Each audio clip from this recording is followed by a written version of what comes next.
যেই সংবিধান কোরআন বিরোধী, যেই সংবিধানে আছে কুফর এবং শিরিক, আমার নেতা আপনার নেতা সংসদে দাঁড়িয়ে বলে পবিত্র সংবিধান। আজীব তো। ডক্টর কামাল মিয়া লেখছে এটা পবিত্র, শিরক আর কুফরে ভরা। তারপরে আমার প্রশ্ন আপনাদের বিবেকের কাছে, এই সংবিধানে পর্যন্ত পরিবর্তন হয়েছে 18 বার। পবিত্র হলে কাটলা কেমনে, বাদ দিলা কেমনে? আসলে পবিত্র না, এটা সুবিধা মতো। সুবিধা হলে কাটে, সুবিধা থাকলে আবার দোহাই দেয়। আমি তো বলতে চাই, যেই সংবিধানে কুফর শিরিক থাকে, ওই সংবিধান মুসলমানের সংবিধান হতে পারে না। মুসলমানের সংবিধানের নাম কি? কোরআন। কোরআন আমাদের সংবিধান। আমার বন্ধু, কুফর এবং শিরিক এত জঘন্যভাবে আমাদের জীবন দখল করেছে, আমরা হাসতে হাসতে শিরিক করি। আমরা বুঝি না এটা যে শিরিক।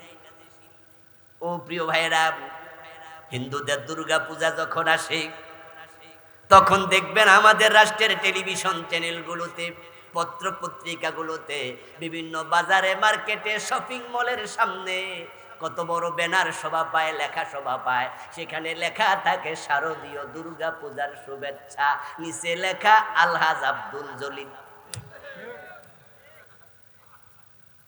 এমন আসেনি? আসেনি? আসেনি? আচ্ছা, দুর্গা পূজা করা জায়েজ না হারাম? ছোট শিরিক না বড় শিরিক? শিরিককে সাপোর্ট করাও তো শিরিক, কুফরকে সাপোর্ট করাও তো কুফর।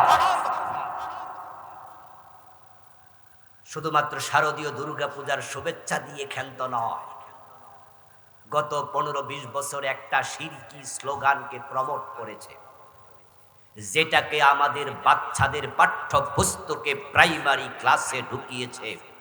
সেটা হচ্ছে ধর্ম যার যার, উৎসব সবার। এই স্লোগান যখন দুর্গা পূজা আসলে দেয়, যে ব্যক্তি বিশ্বাস করবে স্লোগানে, আল্লাহর কসম তার ঈমান শেষ। ঈমান যখন থাকে না, নেক আমলও আর থাকে না, সব শেষ। এটা কেন শিরিক? এটা কেন কুফর? কারণ আল্লাহর কোরআনের পুরা উল্টা। পবিত্র কোরআনে আল্লাহ যে স্লোগান শিখিয়েছেন, আল্লাহর শিখানো স্লোগান হলো লাকুম দীনুকুম ওয়ালিয়া দীন। বাংলা অর্থ হলো তোমার ধর্ম তোমার, আমার ধর্ম আমার। এই স্লোগান শিখিয়েছেন কে? এই আয়াতকে আপনারা পারেন না? লাকুম দীনুকুম ওয়ালিয়া দীন। ও হিন্দুরা, তোমাদের ধর্ম তোমরা পালন করো। বাংলাদেশের হিন্দুদের সাথে আমাদের কোনো বৈরিতা নেই, তাদের সাথে দুশ্মনী নেই। তাদের দোকানে আমরা খরচ করি, আপনাদের এই বাজারও হিন্দুর দোকান আছে না নাই? আমার প্রতিবেশী যদি হিন্দু থাকে, তার বিপদে আমরা মুসলমানরা ঝাঁপিয়ে পড়ি। অসুস্থ হলে টাকা হাওলাত দেই, প্রয়োজনে আমরা রক্ত দিয়ে সহযোগিতা করি, অসুবিধা নেই। কিন্তু হিন্দুদের দুর্গা পূজাকে সাপোর্ট করা যাবে না। ইন্না শিরকা লা যুলমুন আযীম। শিরক নিশ্চয়ই বড় জুলুম। তাদের দুর্গাপূজার সময় আপনি বলছেন ধর্ম যার যার, উৎসব সবার। আল্লাহর কোরআনের উল্টা স্লোগান। আল্লাহ শিখিয়েছে লাকুম দীনুকুম, তোমাদের ধর্ম তোমাদের, ওয়ালিয়া দীন, আমার ধর্ম আমার।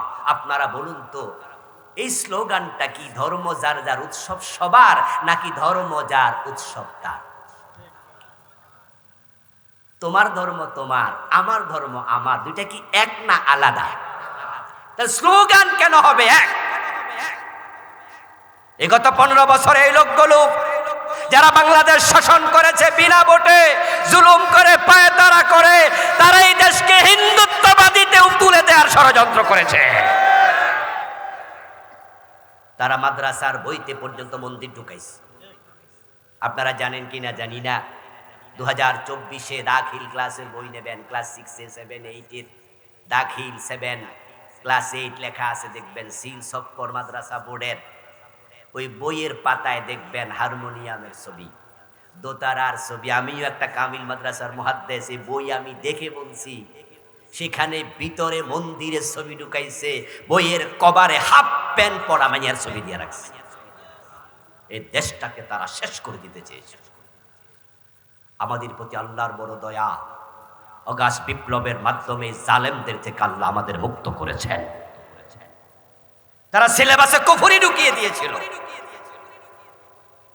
2023 সনের জানুয়ারির 1 তারিখে যখন বই উৎসব হলো, বই হাতে আসার পরপরই পত্রপত্রিকায় এবং ফেসবুকে লেখালেখি শুরু হয়ে গেল যে সিলেবাসের মাঝে বিবর্তনবাদ ঢুকাইছে। 2023 জানুয়ারির 1 তারিখে ক্লাসের বইতে ঢুকাইছে, সম্ভবত ক্লাস 7 বই, 6 বইতে ঢুকিয়েছে মানুষ নাকি বানর ছিল। আপনারা কি শুনেছিলেন? আমরা প্রতিবাদ করি। যখন আলেম ওলামারা চারদিক থেকে প্রতিবাদ শুরু করেছে, তৎকালীন সরকারের শিক্ষামন্ত্রী যিনি ছিলেন দীপুমণি, তিনি কমিটি করেছেন, কমিটিকে বলেছেন এটা আসলে ঢুকাইছে কিনা দেখো। তারা রিপোর্ট করেছে, পরে ওটুকু পড়ানো বাদ দিয়েছে। যদি মানুষ বিশ্বাস করে মানুষের আদি ব্যক্তি বানর ছিল, তাহলে আদমের ব্যাপারে কোরআনের আয়াতগুলো স্বীকার করা হবে। ঈমান শেষ। এটা ছিল ডারউইনের থিওরি। ডারউইন সে গবেষণা করে দেখছে মানুষের সাথে বান্দরের মিল আছে। এই জন্য সে বলছে যে আসলে মানুষ তো মানুষ ছিল না, বান্দর ছিল। তারপরে গাছে গাছে লাপালাপি করতে করতে ধাক্কা খাইয়া লেজ পড়ে গেছে।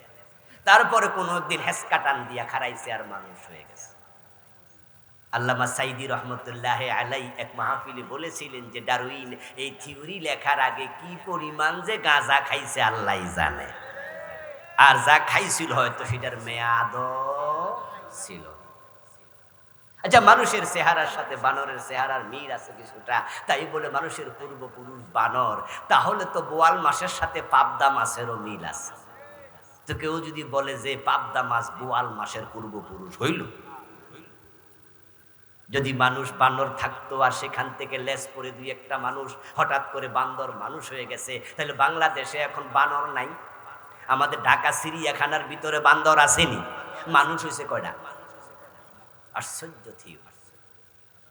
এই থিওরি নতুন না, ডারউইন দিয়েছে আরো কয়েকশো বছর আগে। ওই পাগলা ডারউইনের থিওরি আমরা শুনেছি, আমরা মানি না। ইউনিভার্সিটি লেভেলে বিবর্তনবাদ করানো হয়, এগুলো নিয়ে আমরা মাথা ঘামাইনি, মাহফিলগুলোতে আমরা বলিওনি, প্রয়োজনও নাই। সামান্য সামান্য আলোচনা আসছে প্রসঙ্গক্রমে, আল্লামা সাইদিও বলেছেন। কিন্তু যখন আমরা দেখলাম এটা প্রাইমারির সিলেবাসে, হাই স্কুলের সিলেবাসে ঢুকিয়ে দেয়া হয়েছে, তখন আমরা আর চুপ থাকতে পারিনি। কারণ তারা বাংলাদেশের বাচ্চাগুলোকে কাফের বানানোর ষড়যন্ত্র শুরু করেছে। সিলেবাসে কুফর গ্রহণযোগ্য নয়। হিন্দুরা দুর্গাকে মা বলে, এটা তাদের ব্যাপার, বলুক। ঈসা আলাইহিস সালামকে খ্রিস্টানরা আল্লাহর ছেলে বলে, এটা তাদের ব্যাপার, বলুক। ডারউইন বলে মানুষ বানর ছিল, এটা তার পূর্বপুরুষ, থাকলে সে বলুক। কিন্তু যখন সিলেবাসে এসেছে আমার বাচ্চা আপনার বাচ্চা ধ্যান ধারণা লালন করে কাফের হোক, এটা সহ্য করা যায় না। সরকার এটাই চেয়েছিল, কুফরি ঢুকিয়ে দিয়েছে। 2023 থেমে গেল। 2024 জানুয়ারির 1 তারিখ নতুন করে পাঠ্যপুস্তক হাতে আসলো, ক্লাস 7 বইতে ঢুকাইছে শরীফ শরীফ আর গল্পের নামে LGBTQ। কোন পুরুষ যদি নিজের মহিলা মনে করে সে নাকি মহিলা, কোন মহিলা যদি নিজেকে পুরুষ মনে করে সে নাকি পুরুষ, তার দেহ মহিলার মতো, তার মনটা নাকি পুরুষের মতো, এটা নাকি সাপোর্ট করিতে হইবে, এটাই নাকি আইন হবে। তাহলে আল্লাহ যে পুরুষ মহিলা বানাইছে, আল্লাহর সিস্টেমের সাথে যুদ্ধ ঘোষণা। পুরুষ বানিয়েছে কে? জোরে বলেন কে? মহিলা বানিয়েছে কে? ওয়া বাসসা মিনহুমা রিজালান কাসীরান ওয়া নিসা। ইসলামে যেখানে পুরুষ নারীর পোশাক পরা নিষিদ্ধ, রাসূল লানত করেছেন সে পুরুষকে যে নারীর বেশ ধরে, লানত করেছেন সেই নারীকে যে পুরুষের বেশ ধারণ করে। যেখানে পুরুষ নারীর বেশ ধারণ করা হারাম, সেখানে কোনো পুরুষ নিজেকে নারী মনে করা আরো জঘন্য হারাম। এটা 24 সিলেবাসে তারা ঢুকাইছে। তারা ঢুকিয়েছে মন্দির মাদ্রাসার বইতে, হাফ প্যান্ট পরা মেয়ে ঢুকিয়েছে। তারা যদি আরো ক্ষমতা থাকতো বাংলাদেশটাকে হিন্দু রাষ্ট্র বানানোর ষড়যন্ত্র করত, সেদিকে তারা যাচ্ছে। এই জন্য আপনারা দেখবেন যে আমাদের দেশে যত শিক্ষা বড় বড় অফিসার আছে প্রায়গুলো হিন্দু ছিল। ইভেন মাদ্রাসা বোর্ডে বড় বড় অফিসারকে হিন্দু বানিয়েছে তারা, মাদ্রাসা বোর্ডে।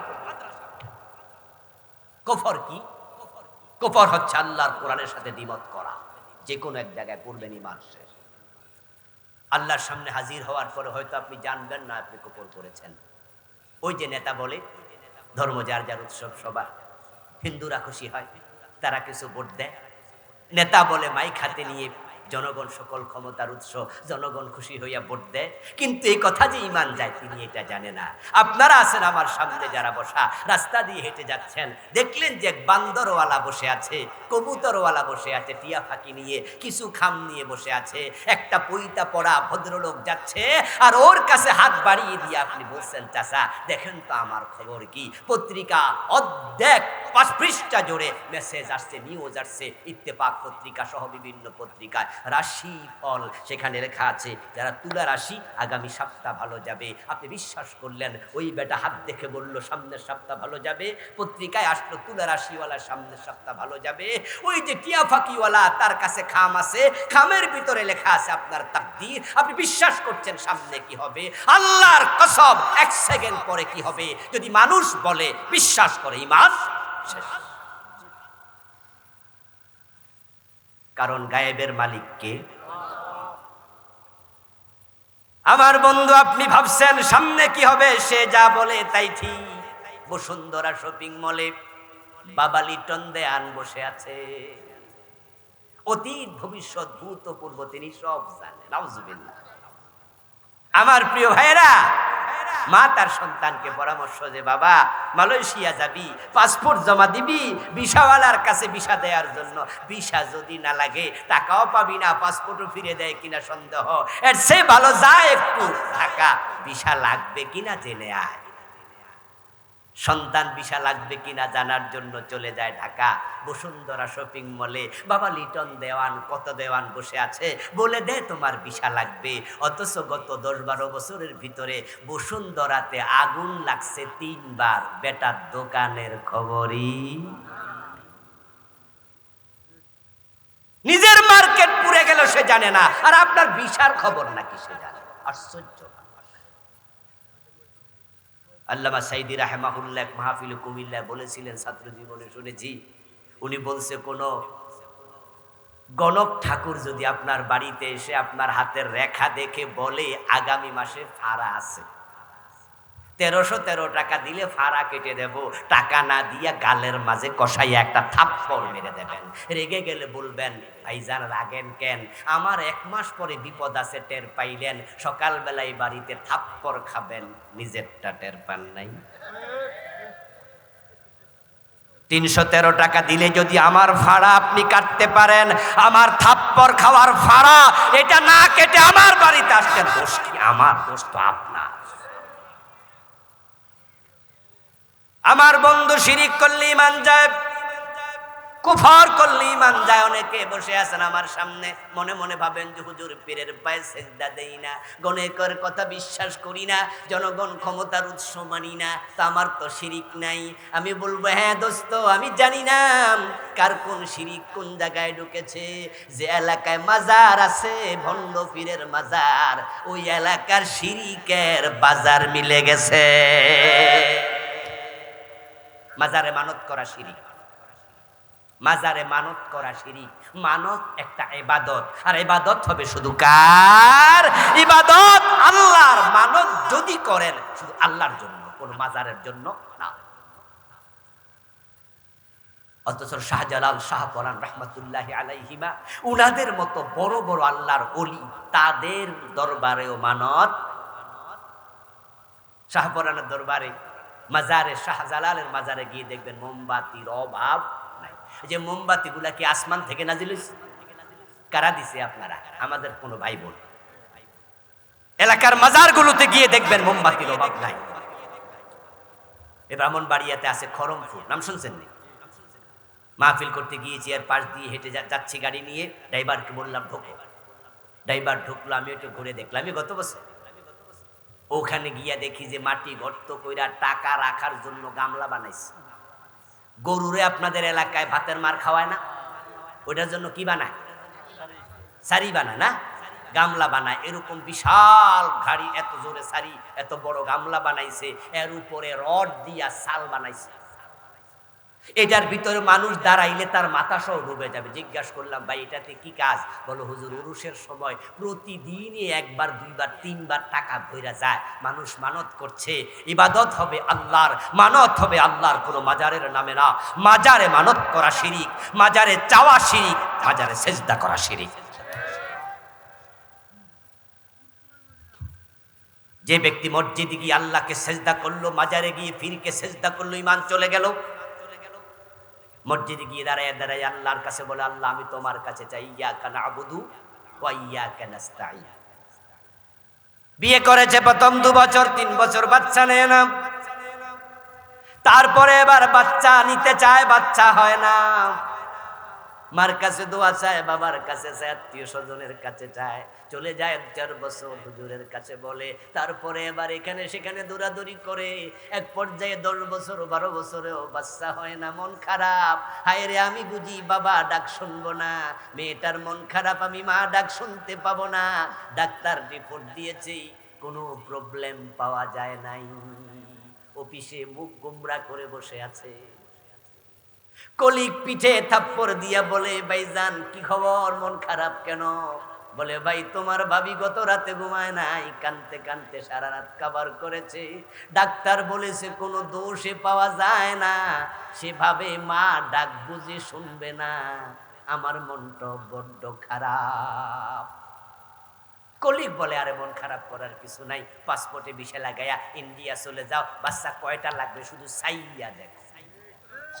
আরে বলেন কি, ইন্ডিয়া গেলে বাচ্চা পাওয়া যায়? বলে, ইন্ডিয়া যাওয়ার যদি ভিসা না দেয়, পাসপোর্ট না থাকে, তাহলে চলে যাও বাইজিদ বোস্তামির ওখানে, পাশে দেখবা গাছ আছে, গাছের মাঝে সুতা বানলে বাচ্চা হবে। আস্তাগফিরুল্লাহ আল-আযীম। বাচ্চার জন্য গাছে সুতা বানতে চলে যায় বাইজিদ বোস্তামির ওখানে। এমন হতবাগা বাংলাদেশে আছে না নাই? বাচ্চা চাওয়ার জন্য চলে গেছে, পাসপোর্টে ভিসা লাগাইয়া ইন্ডিয়া।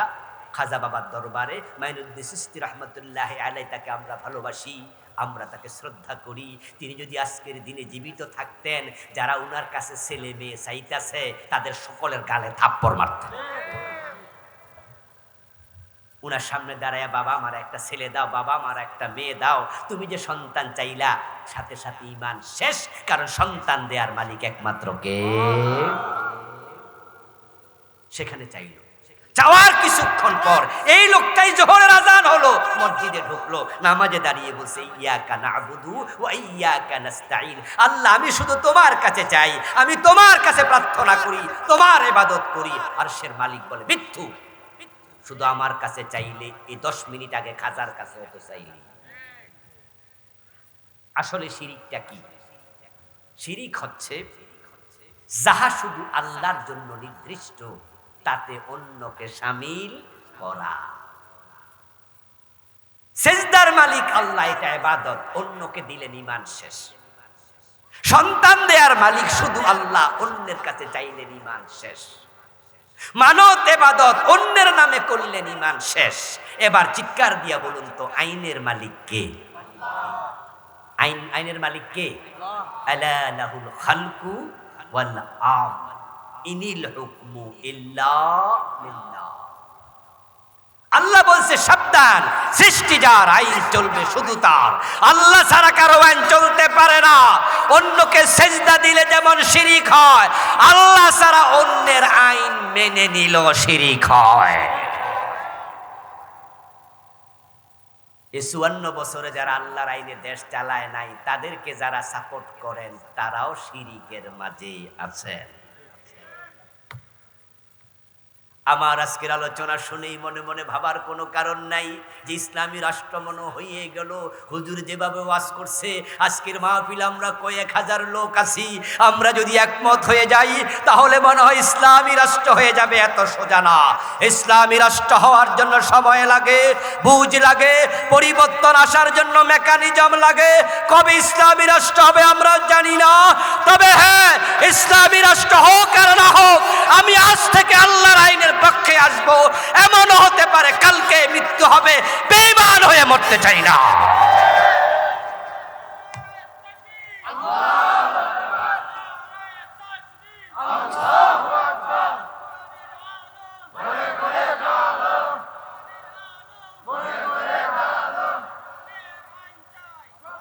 আমার প্রিয় ভাইরা, তাহলে কুফর আর শিরিক করা যাবে না, এটা তো বুঝলেন।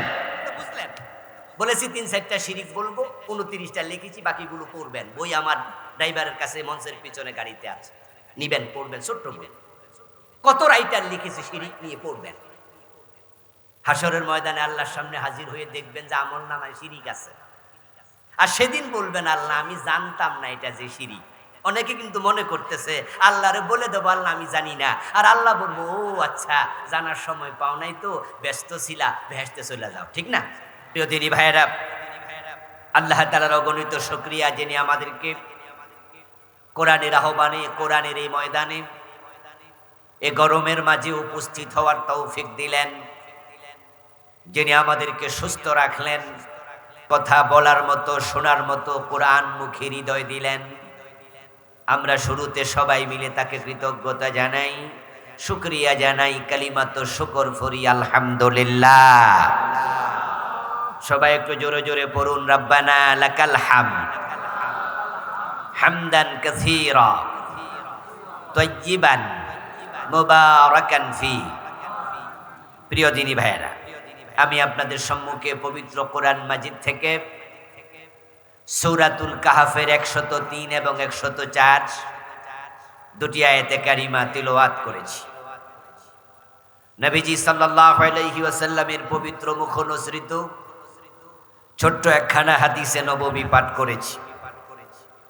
আল্লাহ তাআলা তৌফিক দিলে এখান থেকে কিছু কথা বলবো ইনশাআল্লাহ। আল্লাহ তাআলা বলছেন, কুল হাল নুনাব্বিউকুম বিল আখসারিনা আমালা। হে নবী আপনি বলুন, কুল আপনি বলুন, হাল নুনাব্বিউকুম হে উম্মত আমি কি তোমাদেরকে খবর দেব নাকি, বিল আখসারিনা আমালা এমন কিছু মানুষের ব্যাপারে যে মানুষগুলো আমল করার পরেও ক্ষতিতে পড়েছে, আমলের দিক থেকে ক্ষতিগ্রস্ত।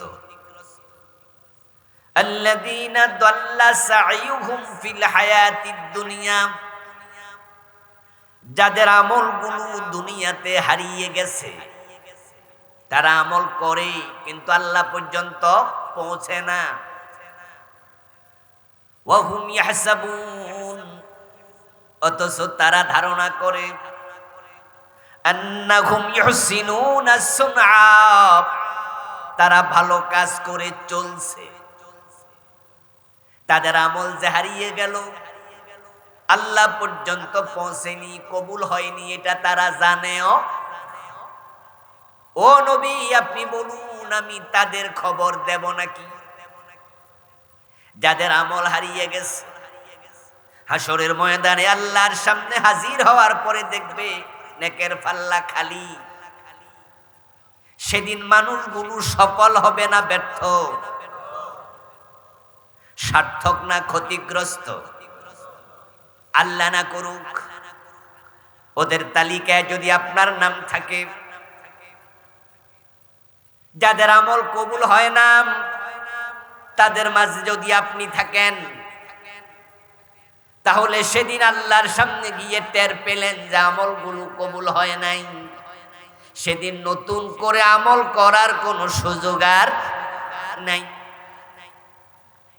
তাই হে নবী আপনি জীবিত থাকতে তাদেরকে খবর দেন, কারণ তারা যদি জীবিত থাকতে জানে, টের পায়, তাহলে তাওবা করে নতুন করে আমল করার সুযোগ আছে না নাই? কি চমৎকার মেসেজ আল্লাহ তার নবীকে বলছে আমাদেরকে দেওয়ার জন্য। আমি অনুবাদ পড়লাম, অনুবাদ শুনে আপনারা বুঝছেন যে সব মানুষের আমল কবুল হয় না। আপনারা বলুন তো, আমাদের দেশে কাদিয়ানি নামে একটা সম্প্রদায় আছে না নাই? ওরা কি নামাজ পড়ে না? তাদের মসজিদ নাই, এ নামাজ কবুল হয়তো? শিয়া নামে একটা সম্প্রদায় আমাদের দেশে আছে না নাই? আছে। যখন মহররম মাস আসে, মহররমের 10 তারিখে পুরান ঢাকার হোসনি দালান নামক একটা বড় বিল্ডিং আছে, এলাকা আছে, ওখান থেকে হাজার হাজার শিয়া তারা তাজিয়া মিছিল করে, হায় হোসেন হায় হোসেন। এটা করতে করতে তারা মোহাম্মদপুরে শিয়া মসজিদ পর্যন্ত পৌঁছে 8 থেকে 10 কিলোমিটার খালি পায়ে হেঁটে হেঁটে যায়। ইমাম হোসেনের প্রতি ভালোবাসা আমাদের অন্তরেও আছে না নাই? কিন্তু আমরা হায় হোসেন বলে বুক থাপড়াইছি, তাজিয়া মিছিল করি, তারা করি। এই যে তারা খালি পায়ে 8-10 মাইল হাঁটলো, আবার ফিরলো, প্রায় 20 মাইল হাঁটা হলো, প্রতি কদমে 10টা করে নেকি হয়েছে, ঠিক না? হয় নাই? ওরা তো সোনার বাংলা গান কইয়া হাঁটে নাই, হাঁটছে তো হায় হোসেন হায় হোসেন, রাসূলের নাতির নাম জপে। রাসূলের প্রতি ভালোবাসা তাদের আছে, রাসূলের নাতির প্রতি ভালোবাসা আছে। এই ভালোবাসা দেখাইয়াই তো হায় হোসেন করছে, তাইলে থাপড়ের মাঝেও সওয়াব আছে, ঠিক না? আছে। ওরা ভাবছে এটা নেক আমল। আসলে কি এটা নেক আমল? এই আমল আল্লাহ পর্যন্ত পৌঁছবে? প্রিয় ভাইরা, কাদিয়ানি নামাজ পড়ে, রোজা রাখে, কিন্তু তাদেরকে আমরা বলি তারা মুমিন না কাফের? আপনারা জানেন তো, ফতুয়া জানেন তো? আহলে হক ওলামাদের সর্বসম্মত ফতুয়া, কাদিয়ানি কাফের। অথচ ঢাকার বকশীবাজারে গেলে, ঢাকা আলিয়া মাদ্রাসার পাশে দেখবেন কাদিয়ানীদের কত চমৎকার মসজিদ, আহমদিয়া মুসলিম জামাতের মসজিদ। ওখানে 5 ওয়াক্ত আযান হয়, 5 ওয়াক্ত নামাজ হয়। মুয়াজ্জিন ঘোষণা করছে প্রতিদিন, আশহাদু আল্লা ইলাহা ইল্লাল্লাহ, আল্লাহ ছাড়া কোনো ইলাহ নাই। কাদিয়ানী মসজিদের মুয়াজ্জিন কানে আঙ্গুল দিয়ে উচ্চ স্বরে ঘোষণা করছে, আশহাদু আন্না মুহাম্মাদার রাসূলুল্লাহ, নিশ্চয়ই মুহাম্মদ আল্লাহর রাসূল। কাদিয়ানী মুয়াজ্জিন এই আযান দেয় যে আযান আমি দেই, আপনি দেন, সামান্য পার্থক্য নাই। কাদিয়ানীরা যখন নামাজ পড়ে, তাদের আত্তাহিয়াতুর মাঝে তারাও পড়ে আশহাদু আল্লা ইলাহা ইল্লাল্লাহু ওয়া আশহাদু আন্না মুহাম্মাদান আবদুহু ওয়া রাসূলুহু। আচ্ছা, আমাদের এখানে যদি এখন কোনো হিন্দু মাহফিল কমিটির কাছে এসে অনুরোধ করে যে আমি এখানে মুসলমান হতে আসছি, আমরা তাকে বরণ করব, তারপরে তাকে মুসলমান বানানোর জন্য আমরা সূরা ফাতিহা পড়াবো নাকি কালেমা শাহাদাত পড়াবো? তো কালেমার মাঝে কি আছে? আশহাদু আল্লা ইলাহা ইল্লাল্লাহ ওয়া আশহাদু আন্না মুহাম্মাদান আবদুহু ওয়া রাসূলুহু। এটা পড়ার সাথে সাথে আমরা বুকে জড়াইয়া ধরব, আমরা বলবো এই লোকটা এখন থেকে মুসলিম, আমাদের ভাই। তো কাদিয়ানি যারা নামাজ পড়ে তারা তো আত্তাহিয়াতুর মাঝে প্রতিদিন প্রতি ওয়াক্তে প্রতি নামাজে এই কালেমাই পড়ে, কিন্তু তামাম বাংলাদেশের সব আলেম বলে তুমি কালেমা ভয় লাভ নাই, তুমি কাদিয়ানি, তুমি কি কাফের। কারণটা প্রবলেম।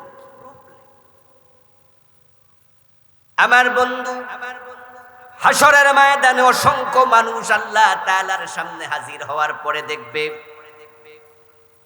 তাদের নেকের আমল নামাটাই সাদা কাগজের মতো একবারে খালি, একটা নেকিও নাই। আল্লাহ তাআলার সামনে দাঁড়িয়ে সেদিন সে বলবে, প্রভু আমি তো 5 ওয়াক্ত নামাজ পড়েছি, আমার সওয়াব কই? রমাদানে রোজা রেখেছি, হিসাব করে করে আমি যাকাত দিয়েছি, কিন্তু আমার আমল নামা কেন খালি? সওয়াবগুলো কোথায় গেল? আল্লাহ তাআলা তখন জবাব দেবেন, বান্দা তুমি কি সূরা কাহাফের 103 104 নম্বর আয়াত পড়ো নাই, যেখানে আমি বলেছি আল্লাযীনা দাল্লা সাইয়ুহুম ফিল হায়াতিদ দুনিয়া, কিছু মানুষ আছে যাদের আমলগুলো দুনিয়াতে হারিয়ে গেছে। তুমি তো তাদের একজন। প্রিয় ভাইরা, বন্যা যখন হয়, বর্ষাকালে পানি হয়, আমি আপনাদের এলাকায় কম আসি, আসছি দুই একবার, কিন্তু অ্যাভেলেবেল আসি না, এই জন্য এবার এলাকা সম্পর্কে জানি না। আপনারা একটু জবাব প্রভাব দিলে আমি বুঝবো আমার কথা বুঝছেন। খালের মাঝে মাছ ধরার জন্য জেলেরা বর্ষাকালে আমাদের কুমিল্লা অঞ্চলে আমরা দেখি এরকম জাল বসায় বাঁশ দিয়া, তারপরে পিছন দিয়া চাপ দিলে ওই জালটা এইভাবে ওঠে। এটার কি নাম? খরা জাল, কুমিল্লায় বলে বেয়াল জাল। নামের মাঝে একটু পার্থক্য হয়েছে। এই জালে মাছ ধরে ধরে আমরা দেখতাম জেলেরা এই মাছগুলোকে তারা রাখার জন্য একটা বাঁশ দিয়া ছিদ্র ছিদ্র করে একটা পাত্র বানায়, যেটাকে আমাদের কুমিল্লা অঞ্চলে বলে ডুলা। নেত্রকোনা কি বলে?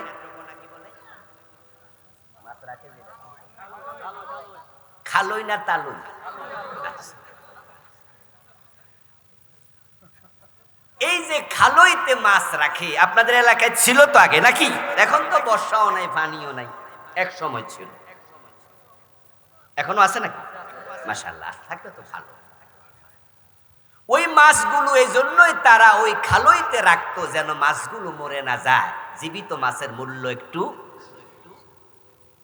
কিন্তু যেই জেলে সারা রাত ধরে মাছ ধরলো, মাছ পেল, কিন্তু খালুর যে তলা ভাঙ্গা এই খবর নিল না। মাছ রেখেছিল, কিন্তু সকাল বেলায় মাছ থাকবে তো? খালই তুলবে, দেখবে একটা মাছও নাই। এই জন্য সেই জেলে বড় হতভাগা, বড় নির্বোধ, বড় নির্বুদ্ধি। যেই লোকটা খালই তলা আছে কিনা খোঁজ নেয় নাই, শুধু মাছ ধরে ধরে রেখেছে। যদি তলাটা ভাঙ্গা থাকে, সকাল বেলায় খালই টান দিয়া দেখবে একটা মাছও নাই। মাথায় হাত দিয়ে আফসুস করা ছাড়া কোনো উপায় নেই। ও নবী, আপনি বলুন উম্মতেরা, আমি কি তোমাদেরকে এমন লোকদের খবর দেব নাকি যাদের আমল করার পরেও তারা ক্ষতিতে পড়েছে, আমলগুলো দুনিয়ায় হারাইয়া গেছে, কিন্তু তারা বুঝে না, তারা মনে করে তারা জান্নাতের দিকে যাচ্ছে। এখন আপনি যদি খবর না নেন ওই তালিকায় আপনার নাম আছে না নাই, তাহলে বিপদ হওয়ার সম্ভাবনা আছে না নাই। 5 ধরনের মানুষের আমল আল্লাহ পর্যন্ত পৌঁছে না। 5 গ্রুপ মানুষ হাসরের ময়দানে আল্লাহর সামনে গিয়ে দেখবে আমল নামার নেকের পাল্লা খালি। আমি তাদের আলোচনা সংক্ষেপে আপনাদের সামনে করব, আর আপনি সেখানে নিজেকে খুঁজবেন। যদি দেখেন যে ওখানে আপনার নামও আছে, আজকে তাওবা করে বাড়ি যাবেন, বলেন ইনশাআল্লাহ।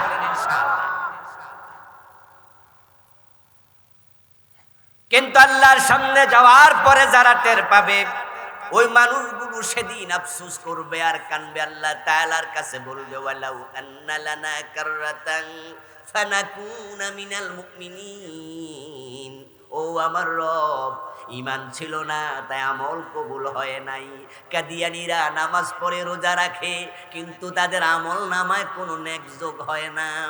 যারা মুশরিক, যারা কাফের, তাদের মাঝেও অনেক নেক আমলকারী আছে। আপনাদের এই বাজারে হিন্দু দোকানদার তার হিন্দু দোকানে যদি কোনো ভিক্ষুক ভিক্ষা করতে যায়, হিন্দু মিয়া কি 10-20 টাকা ভিক্ষা দেয় না? তার আমল নামায় সওয়াব হয় কয়টা? ভিক্ষা দেয়া তো নেক আমল, কিন্তু এই নেক আমল তো তার আমল নামায় যোগ হয় না। কারণ নেক আমল হলো শূন্যের মতো, ঈমান হলো একের মতো। এক যদি না থাকে শূন্যের কোনো দাম নাই। এজন্য ইসলামে ঈমান আগে না আমল আগে? সবাই বলেন, সবাই বলেন, ঈমান আগে না আমল আগে? আগে ঈমান, তারপরে আমল। কাদিয়ানির ঈমান আছে না নাই? তাই তারা আমল করছে, কিন্তু কোনো লাভ নাই। প্রিয় ভাই, মাদার তেরেসার নাম শুনেছেন? ইউরোপের নাগরিক ছিলেন তিনি, বসবাস করতেন ভারতে। হাজার হাজার ইয়াতিমকে মায়ের ভালোবাসা দিয়ে তিনি লালন করেছেন। শত শত ইয়াতিমখানা খুলেছিলেন। তার কর্মের স্বীকৃতি স্বরূপ মাদার তেরেসাকে শান্তিতে নোবেল প্রাইজ দেয়া হয়েছিল। তিনি নোবেলে প্রাপ্ত পুরোটো টাকা এতিমখানায় দিয়ে দিচ্ছে। আপনাদের কাছে আমার জিজ্ঞাসা, যারা জবাব জানেন তারা একটু বলবেন, ইয়াতিম পালন করা কি বদ আমল না নেকামল? এত বড় নেকামল রাসূলুল্লাহ সাল্লাল্লাহু আলাইহি সাল্লাম বলেছেন, যে ব্যক্তি ইয়াতিমের মাথায় হাত বুলায়, তার হাত যে চুলগুলোর উপর দিয়ে অতিবাহিত হয়, চলে যায়, বিকুল্লি শাওরাতিন হাসানাতুন, রাসূলুল্লাহ বলেন যে প্রতিটা চুলের বিনিময়ে আল্লাহ অগণিত নেকি তার আমলনামায় লিখতে থাকে। শাওরাতুন এক বছর, হাসানাত বহু বছর। চুল যাবে একটা, নেকি হবে অনেক। যদি ইয়াতিমের মাথায় হাত বুলাইলে এত সওয়াব, ইয়াতিম লালন পালন করলে কত সওয়াব। নবীজি সেটাও বলেছেন, ক্বালা রাসূলুল্লাহি সাল্লাল্লাহু আলাইহি ওয়াসাল্লাম আনা ওয়া কাফিলুল ইয়াতীম কাহাতাইনি ফিল জান্নাহ। নবীজি সাল্লাল্লাহু আলাইহি সাল্লাম বলেন যে একজন ইয়াতিমের যে লালন পালন করবে, ওই লোক এবং আমি নবী মুহাম্মদ পাশাপাশি জান্নাতে থাকব। মাদার তেরেসা কি একজন ইয়াতিম পালছে না শত শত? জান্নাত পাইছে তো। কারণ মাদার তেরেসা ছিলেন মুশরিক, খ্রিস্টান। যারা খ্রিস্টান তারা মুমিন না মুশরিক? ওয়াকালাতিন নাসারাল মাসীহ ইবনুল্লাহ। কোরআন মাজিদ আল্লাহ তাআলা বলেন, খ্রিস্টানদের আকীদা হলো তারা নবী ঈসাকে আল্লাহর ছেলে মনে করে।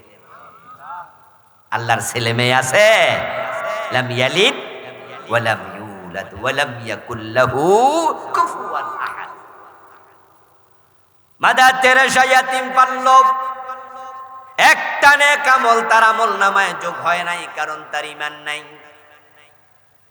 হিন্দু ভদ্রলোক ভিক্ষা দিল, আমলনামায় নেক যোগ হয় নাই, কারণ হিন্দু মিয়ার ঈমান নাই। কাদিয়ানি গুলো নামাজ রোজা করলো, আমলনামায় কোনো নেকি নাই, কারণ কাদিয়ানিদেরও ঈমান নাই। আমার প্রিয় ভাইরা, 5 দল মানুষ ব্যর্থ হবে। তার মাঝে এক দল হলো কাফের, আরেক দল হলো মুশরিক, আরেক দল হলো মুনাফিক। এই 3টি গুণ, বদগুণ, বদস্বভাব যার ভিতরে আছে তার ঈমান নাই, আর যার ঈমান নাই তার আমলের কোনো মূল্য নাই। প্রথম 3 গ্রুপ। কুফরি করলে ঈমান শেষ, শিরিক করলে ঈমান শেষ, নেফাকে ইতিকাদি লালন করলে ঈমান শেষ। এবার আপনাদের কাছে আসবো, বাকি 2 গ্রুপের কাছে পরে যাব। মোট 5 দল। শিরিক করে এমন নামাজি বাংলাদেশে আছে না নাই? শুধু হিন্দুরা মুশরিক না, এই দেশে কত নামাজি মুশরিক, কত হাজি অভাব নাই। শুধুমাত্র ইহুদি এবং নাস্তিক তাসলিমা নাসরিন একা কাফের না, নামাজ পড়ে কুফরি করে এমন আছে না নাই? নামাজি কাফের আছে। قال رسول الله صلى الله عليه وسلم يأتي على الناس زمان يجتمعون في المساجد ليس فيهم مؤمن। নবীজি বলেছেন যে একটি জামানা আসবে, যেই জামানার মানুষগুলো মসজিদে জামাতে নামাজ পড়বে, অথচ ইমাম, মুয়াজ্জিন, মুসল্লি একটারও ঈমান থাকবে না, সবগুলো কাফের। قال رسول الله صلى الله عليه وسلم تكون بين الساعة فتن كقطع الليل المظلم। নবীজি ভবিষ্যৎবাণী করছেন, কিয়ামতের আগে এমন এক সময় আসবে, যেই সময় সূর্য ডুবে গেলে যেমন অন্ধকার চারদিক থেকে ধেয়ে আসে, কিয়ামতের আগে পৃথিবীর চারদিক থেকে ফিতনা বের হবে। ওই ফিতনার জামানায় ইউসবিহুর রাজুলু মুমিনান ফায়ুমসি কাফিরা। মানুষগুলো সকাল বেলায় মুমিন থাকবে, সন্ধ্যা বেলায় কাফের হয়ে যাবে। এই আমি আমার কোনো কথা বলছি না, হাদিস শোনাচ্ছি আর অনুবাদ করছি। সংক্ষিপ্ত ব্যাখ্যা লাগলে করব, না হয় শুধু অনুবাদ করলে বুঝার জন্য যথেষ্ট। নবীজি বলছে এমন জামানা আসবে জামাতে নামাজ পড়বে একটারও ঈমান থাকবে না। ওই জামানা কি আসবে না এসে গেছে? আমি দেখছি, চোখে এসে গেছে। কত নামাজিকে আমি দেখছি মুশরিক। প্রিয় ভাইয়েরা, মসজিদে গিয়ে আল্লাহকে সেজদা করে, এই লোকটাই দরবারে যাইয়া পীরের পায়ে সেজদা মারে, এমন নামাজি কি নাই? মসজিদে গিয়ে আল্লাহর কাছে চায়, মাজারে গিয়ে আবার মরা পীরের কাছে, এবং গান গায় কেউ ফিরে না খালি হাতে, খাজা বাবার দরবারে। আলেম মুশরিক দেখেছি আমি, বক্তাকে মুশরিক দেখেছি, যে বক্তা শ্রোতাদেরকে বলছে আল্লাহর ধন রাসূলকে দিয়া আল্লাহ গেছে গায়েব হইয়া। রাসূলের ধন খাজা লইয়া শুইয়া আছে আজমিরে, কেউ ফিরে না খালি হাতে, খাজা তোমার।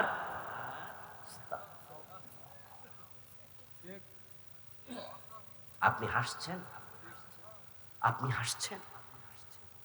যদি কেউ মনে করে যে আল্লাহ তাআলা, আল্লাহর পাওয়ার, আল্লাহর ক্ষমতা, আল্লাহর খাজানা রাসূলকে দিয়ে আল্লাহ গেছে অবসরে, ঈমান থাকবে না, বেঈমান হয়ে যাবে। আল্লাহর ধন রাসূলকে যদি আল্লাহ দিয়ে দেয়, তাহলে আল্লাহকে রাজ্জাক বলার সুযোগ কি আর থাকে? অথচ রাসূল নিজে চাইতেন কার কাছে? রিজিক দেয়ার মালিক কে? ইজ্জতের মালিক কে? ক্ষমতার মালিক কি? কোন কি কি? বাংলাদেশের সংবিধানে আসে ক্ষমতার মালিক জনগণ।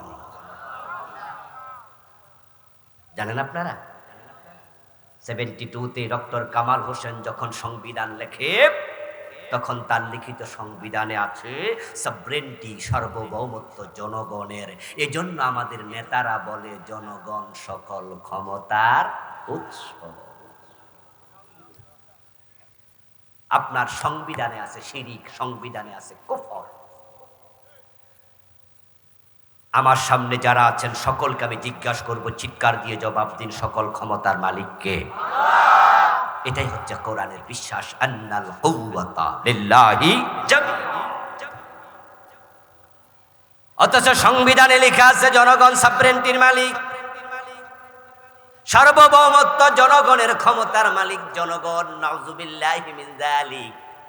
যদি কোন নেতা এ বিশ্বাস রেখে মাইক হাতে নিয়ে বলে জনগণ সকল ক্ষমতার উৎস, সাথে সাথে বেঈমান হয়ে যাবে, মুশরিক হয়ে যাবে। কারণ ক্ষমতার মালিক জনগণ নয়, ক্ষমতার মালিক কে?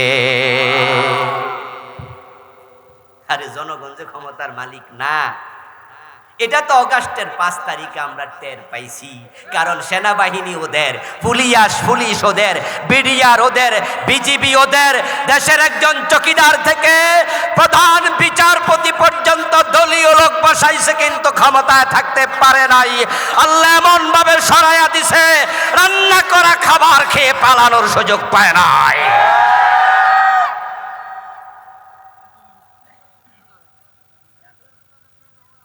আমার প্রিয় ভাইরা, এমন ভাবে পালাইছিল, উনারা ঘোষণা করছিল ভিশন 2041। মনে আসেনি? 2041। আসমানের মালিক বলে জিনা মাত্র 45 মিনিট। জেনারেল ওয়াকাশ, উনি কি আমাদের আত্মীয় না উনার আত্মীয়? উনারা না বোন জামাই? জানেন তো আপনারা? জেনারেল মোস্তাফিজের মাইয়ার জামাই, উনার বোন জামাই। অনেক সিনিয়র অফিসারকে টপকাইয়া তাকে জুনিয়র থেকে প্রধান সেনাপতি বানিয়েছে, সেনাবাহিনীর প্রধান বানিয়েছে।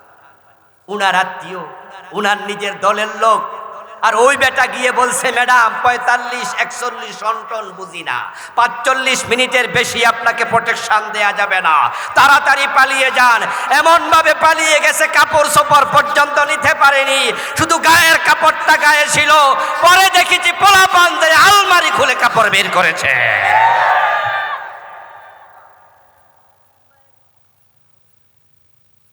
দু 2041 দূরের কথা, 45 মিনিটও নাই এর আগে আউট। তাহলে বোঝা গেল ক্ষমতার মালিক কে? কুলিল্লাহুম্মা মালিকাল মুলক তুতিল মুলকা মান তাশা ওয়া তানজিউল মুলকা মিম্মান তাশা ওয়া তুইজ্জু মান তাশা ওয়া তুযিল্লু মান তাশা। এই আয়াতগুলো বারবার শুনেছেন, হুজুররা নামাজের মাঝেও পড়ে। অর্থের দিকে খেয়াল করবেন, ঈমান আনবেন ভালো করে কোরআনের উপরে। আমার রব বলতেছে, ও রাজাদি রাজা আল্লাহ, নবী বলে দেন তুমি ক্ষমতার মালিক, তুমি যাকে চাও ক্ষমতা দাও, যাকে চাও ক্ষমতা থেকে বের করে দিল্লি শ্বশুর বাড়ি পাঠায়া দাও। শ্বশুর বাড়ি কথা মাইন্ড করেন নাই তো আবার? কারণ আজ থেকে 1-1.5 বছর আগে কিন্তু আমাদের সাবেক পররাষ্ট্রমন্ত্রী আব্দুল মোমেন সাহেব বলেছে, ইন্ডিয়ার সাথে আমাদের সম্পর্ক স্বামী স্ত্রী। উনার বক্তব্য আপনারা শুনেছিলেন? তো কেডা স্বামী কেডা স্ত্রী 5 তারিখে প্রমাণ হয়েছে, ঠিক না? এজন্য আমি বলেছি আর কি, শ্বশুর বাড়িতে পলাইছি। ক্ষমতার মালিক আল্লাহ, তিনি যাকে চান ক্ষমতা দেন, যাকে চান সরাইয়া দেন। জনগণ ক্ষমতার মালিকের স্লোগান আর দেয়া যাবে না, এটা শিরক, এটা শিরক স্লোগান। আল্লাহর ধন রাসূলকে দিয়ে আল্লাহ গেছে গায়েব হয়ে, তাহলে রাজ্জাক তো আর আল্লাহ থাকে না। এরপরে আবার ওই বক্তা বলতেছে রাসূলের কাছে এটা এখন আর নাই, রাসূলের ধন আবার খাজা বাবারে দিয়ে দিছে। আবু বকর, ওমর, ওসমান, আলী কাউকে দিল না, দিছে কারে? মাইনুদ্দিন চিশতি রাহমাতুল্লাহ আলাইহি, খাজা বাবারে। এখন খাজা বাবা এটা নিয়ে আজমির শরীফে শুয়ে আছে, ওই বক্তা মানুষকে বলছে ওখানে যাও, কেউ ফিরে না খালি হাতে, খাজা তোমার দরবারে। এই দেশে কি পরিমাণ শিরক, কি পরিমাণ কুফর, হিসাব নাই। প্রিয় ভাইয়েরা, একদিন এক রাতে আলোচনা করে শেষ করা যাবে না। তবে হ্যাঁ, আমি এগুলো নিয়ে বই লিখেছি, বাংলাদেশে চলমান 29টা শিরক লিখছি এ বই। 1-2টা বলবো সময় যতটুকু পাই। বাংলাদেশে চলমান 56টা কুফর লিখেছি আমি আরেকটি বইতে।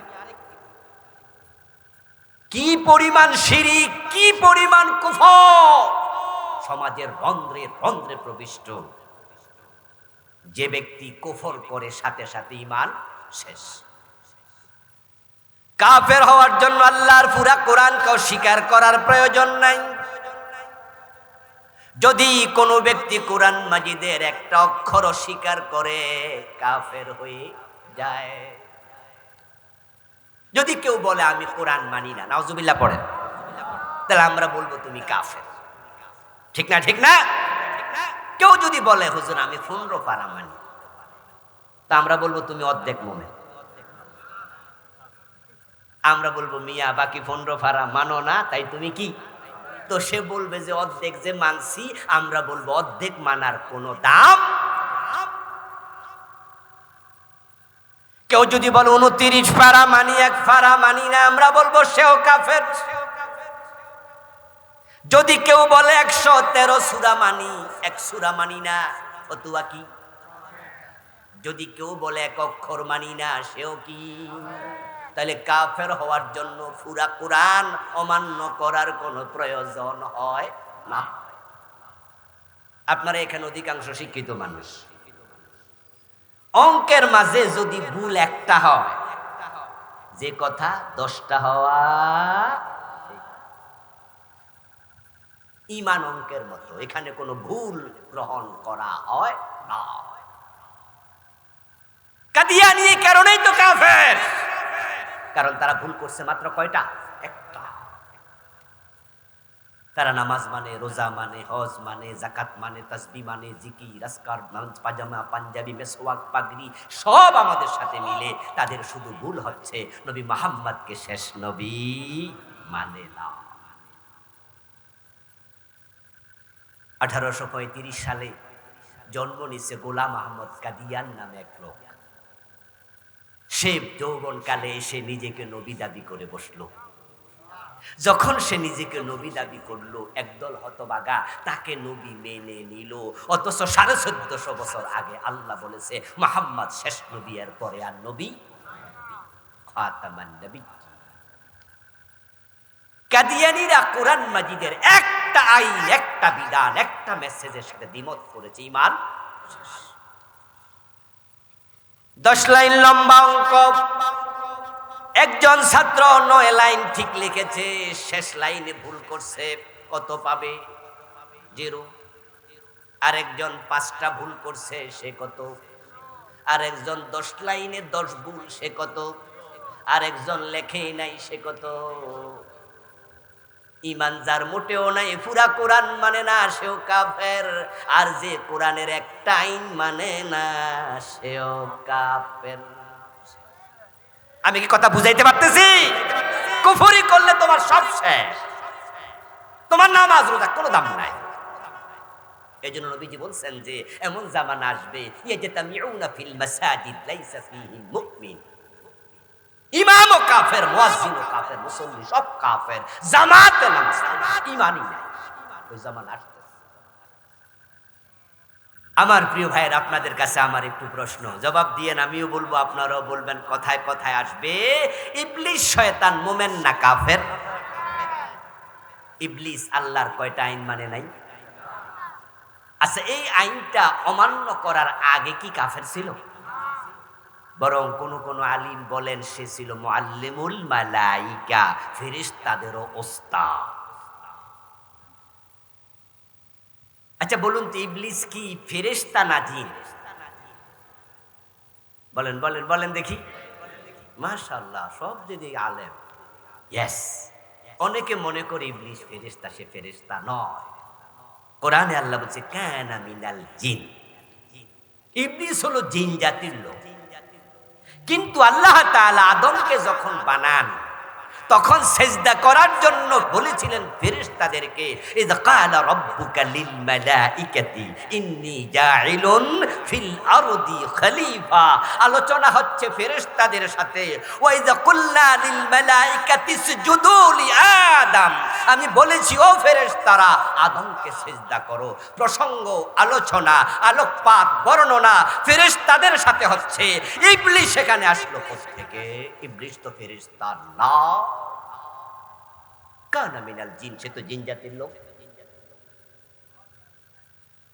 আমার বন্ধু ইবলিস সেখানে আসছে, আল্লাহর ইবাদত করতে করতে এই জিন জাতির সদস্য ইবলিস এমন উপরে উঠছে, এখন আল্লাহ তাকে ফেরেশতাদের সাথে একসাথে থাকার অনুমতি দিয়ে দিছে। একটি হাদিসে পাওয়া যায়, ইবলিস আল্লাহর এত ইবাদত করেছে যে পৃথিবীর 5 আঙ্গুল জমিন খুঁজে পাওয়া যাবে না যেখানে ইবলিসের সিজদার দাগ নাই। সে জিন জাতির লোক, কিন্তু ইবাদত করতে করতে করতে করতে অনেক উপর উঠে গেছে। কিন্তু সেই ইবলিস বর্তমানে মুমিন না কাফের? সবাই বলেন না, বলেন না ভাইয়েরা, মুমিন না কাফের?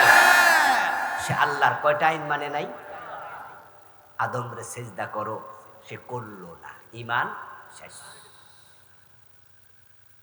আল্লাহ কোরআন মাজিদে বলেন, মা মানাকা আল্লা তাসজুদ ইযা আমারতুক, ও ইবলিস তোকে অর্ডার করেছিলাম আদমরে সিজদা কর, কেন করলি না? ইবলিস যদি বলতো রব্বানা যালামনা আনফুসানা ওয়া ইন লাম তাগফির লানা, আল্লাহ আমার ভুল হইয়া গেছে, নবী আদম আলাইহিস সালামের মতো যদি বলতো আমারে maaf করে দাও, ইবলিস রে ক্ষমা করার ক্ষমতা আল্লাহর আছে না নাই?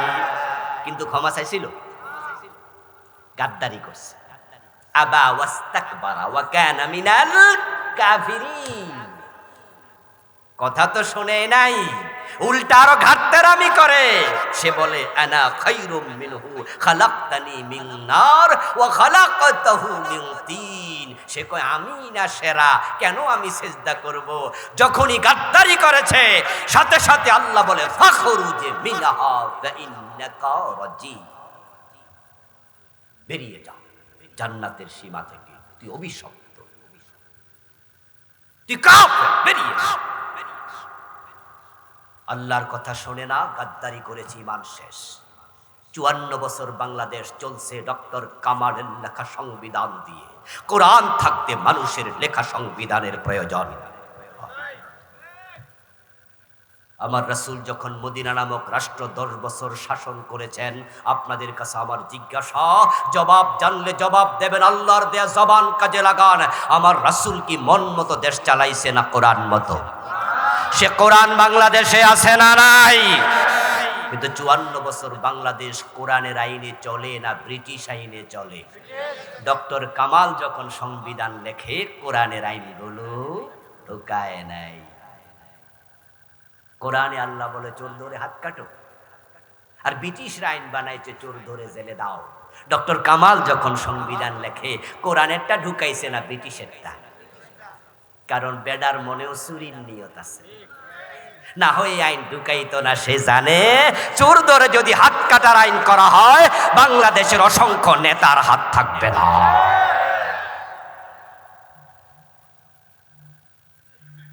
আমার প্রিয় ভাইয়েরা, শয়তান আল্লাহ তাআলার একটা অর্ডার শুনলো না, শয়তানের ঈমান শেষ। কাদিয়ানি আল্লাহ তাআলার একটা মেসেজ মানলো না, কাদিয়ানিদের ঈমান শেষ। এখন আপনাদের কাছে আমার প্রশ্ন, বাংলাদেশে আমরা আল্লাহর আইন কয়টা মানি না একটু হিসাব করুন। চোর ধরে হাত কাটো এমন আইন কোরআনে আছে কিনা? 54 বছরে কয়দিন মানছেন? জেনা করলে 100 বেত লাগাতে হবে, সূরা নূরে আছে না নাই? কোন আদালতে আইন মেনেছে? মদ পান করলে 80 বেত লাগাও, এমন আইন হাদিসে আছে না নাই? হযরত ওমর তো নিজের ছেলে মদ পান করেছে, তাকে রেহাই দেন নাই। মদ্যপানের অপরাধে প্রিয় পুত্রকে নিজ করে মেরেছ দৌড়া, মরেছে পুত্র তোমারই চোখের পরে। আমার রাসূল সাল্লাল্লাহু আলাইহি ওয়াসাল্লাম তো বলেছিলেন, আমার মেয়ে ফাতেমা যদি চুরি করে আমি ফাতেমার হাতটাও কাটবই। চোর ধরে হাত কাটা নফল না ফরজ? জোরে বলেন, নফল না ফরজ? জেনা করলে 100 বেত লাগানো, বিবাহিত হলে পাথর মারা, নফল না ফরজ? এই রাষ্ট্রীয় আইনগুলো আমরা কয়দিন মেনেছি? শয়তান মানে নাই কয়টা? জোরে বলেন কয়টা? আমরা মানি নাই কয়টা? তো শয়তান রে ফতুয়া দিলেন, সে মুমিন না কাফের? একটা না মাইনা সে কাফের, আপনারা ডজন ডজন বাদ দিয়া খবর কি? কি খবর? قال رسول الله صلى الله عليه وسلم الكيس من دان نفسه وعمل لما بعد الموت। নবীজি সাল্লাল্লাহু আলাইহি ওয়াসাল্লাম বলেন, দুনিয়ার সবচেয়ে সচেতন চালাক মানুষ হলো ওই লোকটা যে নিজেকে নিয়ন্ত্রণ করে, আত্মসমালোচনা করে, নিজের দোষ নিজে খুঁজে সংশোধন করে, সে হলো চালাক মানুষ। এখন আমাদের যে ভুলগুলো আছে সেগুলো সংশোধন দরকার আছে না নাই? কেউ কেউ বলবেন যে হুজুর চোর ধরে হাত কাটা এটা আমরা অস্বীকার করি না, তো আমরা তো মানি। জেনা করলে পাথর মারো, বিবাহিত লোক অবিবাহিত হলে 100 বেত লাগাও, আমরা তো অস্বীকার করি না, আমরা তো ঈমান এনেছি, বিশ্বাস করি, মানি। তো আমি বলবো মানলে 54 বছরে করলা না কেন? বিচার মানি তালগা, এটা কি মানা হলো? এই দেশ যদি হিন্দুরা চালাতো, এই দেশ যদি খ্রিস্টানরা চালাতো, প্রধানমন্ত্রী হিন্দু, প্রেসিডেন্ট খ্রিস্টান, আইনমন্ত্রী ইহুদি, তাহলে আমরা বলতাম যে আল্লাহর আইন মানার পরিবেশ নাই, শুধু বিশ্বাস পর্যন্ত ঠিক আছে। কিন্তু 54 বছরের সব নেতা মুসলমান, তাহলে আল্লাহর আইন বাদ কেন? এই বাদ যাওয়াই প্রমাণ করে বাস্তবে তোমরা বিশ্বাস করো নাই।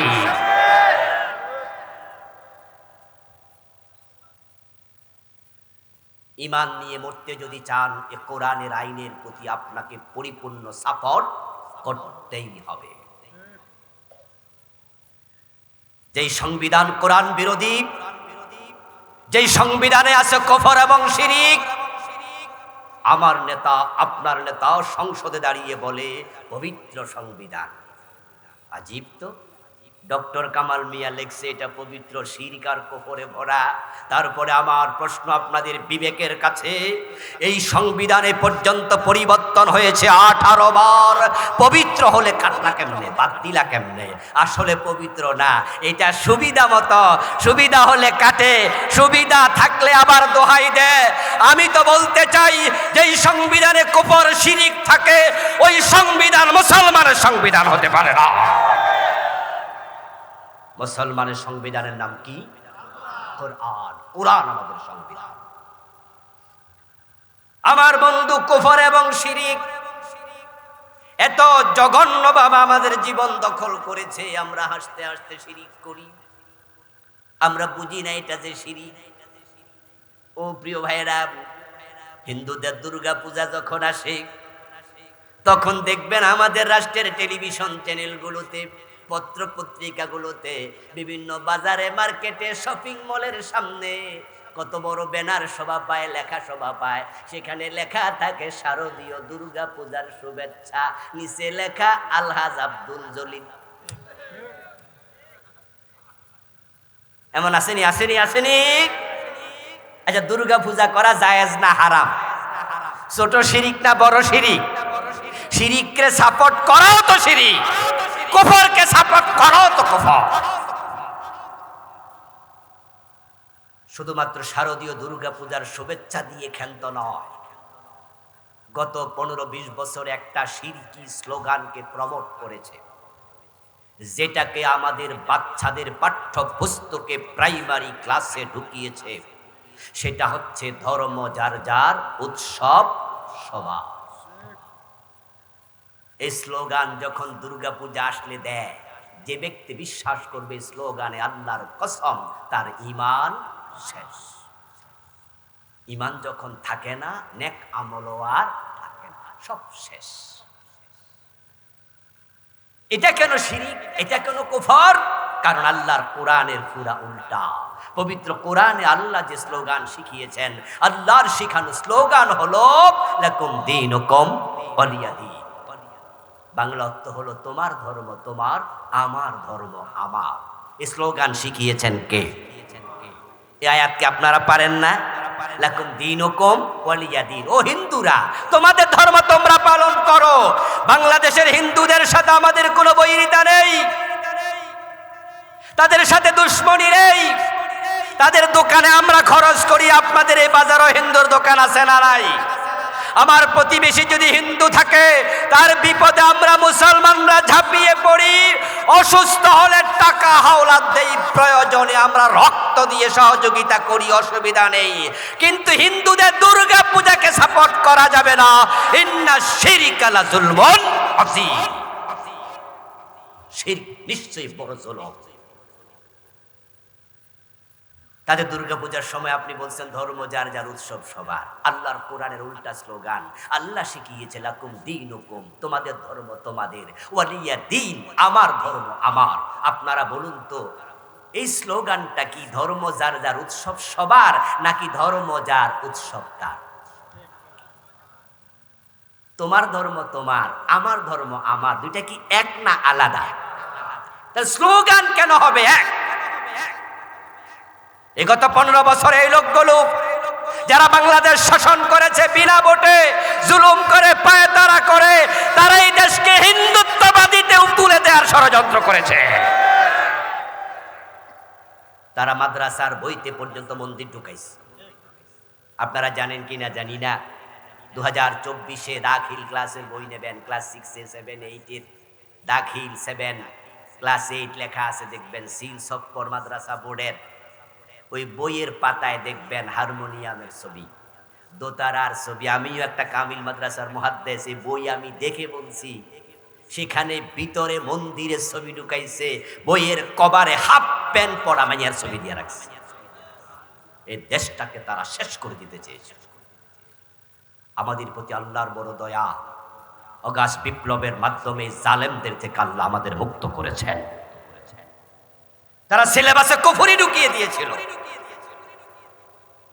2023 সনের জানুয়ারির 1 তারিখে যখন বই উৎসব হলো, বই হাতে আসার পরপরই পত্রপত্রিকায় এবং ফেসবুকে লেখালেখি শুরু হয়ে গেল যে সিলেবাসের মাঝে বিবর্তনবাদ ঢুকাইছে। 2023 জানুয়ারির 1 তারিখে ক্লাসের বইতে ঢুকাইছে, সম্ভবত ক্লাস 7-এর বই 6-এর বইতে ঢুকিয়েছে মানুষ নাকি বানর ছিল। আপনারা কি শুনেছিলেন? আমরা প্রতিবাদ করি। যখন আলেম ওলামারা চারদিক থেকে প্রতিবাদ শুরু করেছে, তৎকালীন সরকারের শিক্ষামন্ত্রী যিনি ছিলেন দিফুমনি, তিনি কমিটি করেছেন, কমিটিকে বলেছেন এটা আসলে ঢুকাইছে কিনা দেখো। তারা রিপোর্ট করেছে, পরে ওটুকু পড়ানো বাদ দিয়েছে। যদি মানুষ বিশ্বাস করে মানুষের আদি ব্যক্তি বানর ছিল, তাহলে আদমের ব্যাপারে কোরআনের আয়াতগুলো স্বীকার করা হবে। ঈমান শেষ। এটা ছিল ডারউইনের থিওরি। ডারউইন সে গবেষণা করে দেখছে মানুষের সাথে বান্দরের মিল আছে। এই জন্য সে বলছে যে আসলে মানুষ তো মানুষ ছিল না, বান্দর ছিল। তারপরে গাছে গাছে লাপালাপি করতে করতে ধাক্কা খাইয়া লেজ পড়ে গেছে। তারপরে কোনো একদিন হেসকা টান দিয়া খারাইছে আর মানুষ হয়ে গেছে। আল্লামা সাইদি রহমতুল্লাহ আলাই এক মাহফিলে বলেছিলেন যে ডারউইন এই থিওরি লেখার আগে কি পরিমাণ যে গাঁজা খাইছে আল্লাহ জানে, আর যা খাইছিল হয়তো সেটার মেয়াদও ছিল। আচ্ছা, মানুষের চেহারার সাথে বানরের চেহারার মিল আছে কিছুটা, তাই বলে মানুষের পূর্বপুরুষ বানর, তাহলে তো বোয়াল মাছের সাথে পাবদা মাছেরও মিল আছে। তো কেউ যদি বলে যে পাবদা মাছ বোয়াল মাছের পূর্বপুরুষ হইল, যদি মানুষ বানর থাকতো আর সেখান থেকে লেজ পরে দুই একটা মানুষ হঠাৎ করে বান্দর মানুষ হয়ে গেছে, তাহলে বাংলাদেশে এখন বানর নাই? আমাদের ঢাকা চিড়িয়াখানার ভিতরে বান্দর আসেনি, মানুষ হয়েছে কয়টা? আশ্চর্য থিওরি। এই থিওরি নতুন না, ডারউইন দিয়েছে আরো কয়েকশো বছর আগে। ওই পাগলা ডারউইনের থিওরি আমরা শুনেছি, আমরা মানি না। ইউনিভার্সিটি লেভেলে বিবর্তনবাদ পড়ানো হয়, এগুলো নিয়ে আমরা মাথা ঘামাইনি। মাহফিলগুলোতে আমরা বলিও নি, প্রয়োজনও নাই। সামান্য সামান্য আলোচনা আসছে প্রসঙ্গক্রমে, আল্লামা সাইদিও বলেছেন। কিন্তু যখন আমরা দেখলাম এটা প্রাইমারির সিলেবাসে, হাই স্কুলের সিলেবাসে ঢুকিয়ে দেওয়া হয়েছে, তখন আমরা আর চুপ থাকতে পারিনি। কারণ তারা বাংলাদেশের বাচ্চাগুলোকে কাফের বানানোর ষড়যন্ত্র শুরু করেছে। সিলেবাসে কুফর গ্রহণযোগ্য নয়। হিন্দুরা দুর্গাকে মা বলে, এটা তাদের ব্যাপার, বলুক। ঈসা আলাইহিস সালামকে খ্রিস্টানরা আল্লাহর ছেলে বলে, এটা তাদের ব্যাপার, বলুক। ডারউইন বলে মানুষ বানর ছিল, এটা তার পূর্বপুরুষ, থাকলে সে বলুক। কিন্তু যখন সিলেবাসে এসেছে আমার বাচ্চা আপনার বাচ্চা ধ্যান ধারণা লালন করে কাফের হোক, এটা সহ্য করা যায় না। সরকার এটাই চেয়েছিল, কুফরি ঢুকিয়ে দিয়েছে। 2023 থেমে গেল। 2024 জানুয়ারির 1 তারিখ নতুন করে পাঠ্যপুস্তক হাতে আসলো। ক্লাস 7-এর বইতে ঢুকাইছে শরীফ শরীফ আর গল্পের নামে LGBTQ। কোন পুরুষ যদি নিজের মহিলা মনে করে সে নাকি মহিলা, কোন মহিলা যদি নিজেকে পুরুষ মনে করে সে নাকি পুরুষ। তার দেহ মহিলার মতো, তার মনটা নাকি পুরুষের মতো, এটা নাকি সাপোর্ট করিতে হইবে, এটাই নাকি আইন হবে। তাহলে আল্লাহ যে পুরুষ মহিলা বাড়াইছে, আল্লাহর সিস্টেমের সাথে যুদ্ধ ঘোষণা। পুরুষ বানিয়েছে কে? জোরে বলেন কে? মহিলা বানিয়েছে কে? ওয়া বাসসা মিনহুমা রিজালান কাসীরান ওয়া নিসা। ইসলামে যেখানে পুরুষ নারীর পোশাক পরা নিষিদ্ধ, রাসূল লানত করেছেন সে পুরুষকে যে নারীর বেশ ধরে, লানত করেছেন সেই নারীকে যে পুরুষের বেশ ধারণ করে। যেখানে পুরুষ নারীর বেশ ধারণ করা হারাম, সেখানে কোনো পুরুষ নিজেকে নারী মনে করা আরো জঘন্য হারাম। এটা 24-এর সিলেবাসে তারা ঢুকাইছে। তারা ঢুকিয়েছে মন্দির মাদ্রাসার বইতে, হাফ প্যান্ট পরা মেয়ে ঢুকিয়েছে। তারা যদি আরো ক্ষমতা থাকতো বাংলাদেশটাকে হিন্দু রাষ্ট্র বানানোর ষড়যন্ত্র করত। সেদিকে তারা যাচ্ছে। এজন্য আপনারা দেখবেন যে আমাদের দেশে যত শিক্ষা বড় বড় অফিসার আছে প্রায়গুলো হিন্দু ছিল। ইভেন মাদ্রাসা বোর্ডে বড় বড় অফিসারকে হিন্দু বানিয়েছে তারা, মাদ্রাসা বোর্ডে। কুফর কি? কুফর হচ্ছে আল্লাহর কোরআনের সাথে দ্বিমত করা, যে কোনো এক জায়গায় করবেন, ইমান শেষ। আল্লাহর সামনে হাজির হওয়ার পরে হয়তো আপনি জানবেন না আপনি কুফর করেছেন। ওই যে নেতা বলে ধর্ম যার যার উৎসব সবার, হিন্দুরা খুশি হয়, তারা কিছু ভোট দেয়। নেতা বলে মাইক হাতে নিয়ে জনগণ সকল ক্ষমতার উৎস, জনগণ খুশি হইয়া ভোট দেয়। কিন্তু এই কথা যে ইমান যায় তিনি এটা জানে না। আপনারা আছেন আমার সামনে যারা বসা, রাস্তা দিয়ে হেঁটে যাচ্ছেন, দেখলেন যে এক বান্দরওয়ালা বসে আছে, কবুতরওয়ালা বসে আছে, টিয়া ফাঁকি নিয়ে কিছু খাম নিয়ে বসে আছে, একটা পইতা পড়া ভদ্রলোক যাচ্ছে আর ওর কাছে হাত বাড়িয়ে দিয়ে আপনি বলছেন, চাচা দেখেন তো আমার খবর কি। পত্রিকা অর্ধেক 5 পৃষ্ঠা জুড়ে মেসেজ আসছে, নিউজ আসছে, ইত্তেফাক পত্রিকা সহ বিভিন্ন পত্রিকায় রাশি ফল, সেখানে লেখা আছে যারা তুলা রাশি আগামী সপ্তাহ ভালো যাবে। আপনি বিশ্বাস করলেন, ওই বেটা হাত দেখে বলল সামনের সপ্তাহ ভালো যাবে, পত্রিকায় আসলো তুলা রাশিওয়ালা সামনের সপ্তাহ ভালো যাবে। ওই যে টিয়া ফাঁকিওয়ালা তার কাছে খাম আছে, খামের ভিতরে লেখা আছে আপনার তাকদীর। আপনি বিশ্বাস করছেন সামনে কি হবে। আল্লাহর কসম 1 সেকেন্ড পরে কি হবে যদি মানুষ বলে বিশ্বাস করে, ঈমান শেষ। কারণ গায়েবের মালিক কে? আমার বন্ধু, আপনি ভাবছেন সামনে কি হবে, সে যা বলে তাই ঠিক। বসুন্ধরা শপিং মলে বাবা লিটন দেয়ান বসে আছে, অতীত ভবিষ্যৎ ভূতপূর্ব তিনি সব জানেন। নাউজুবিল্লাহ।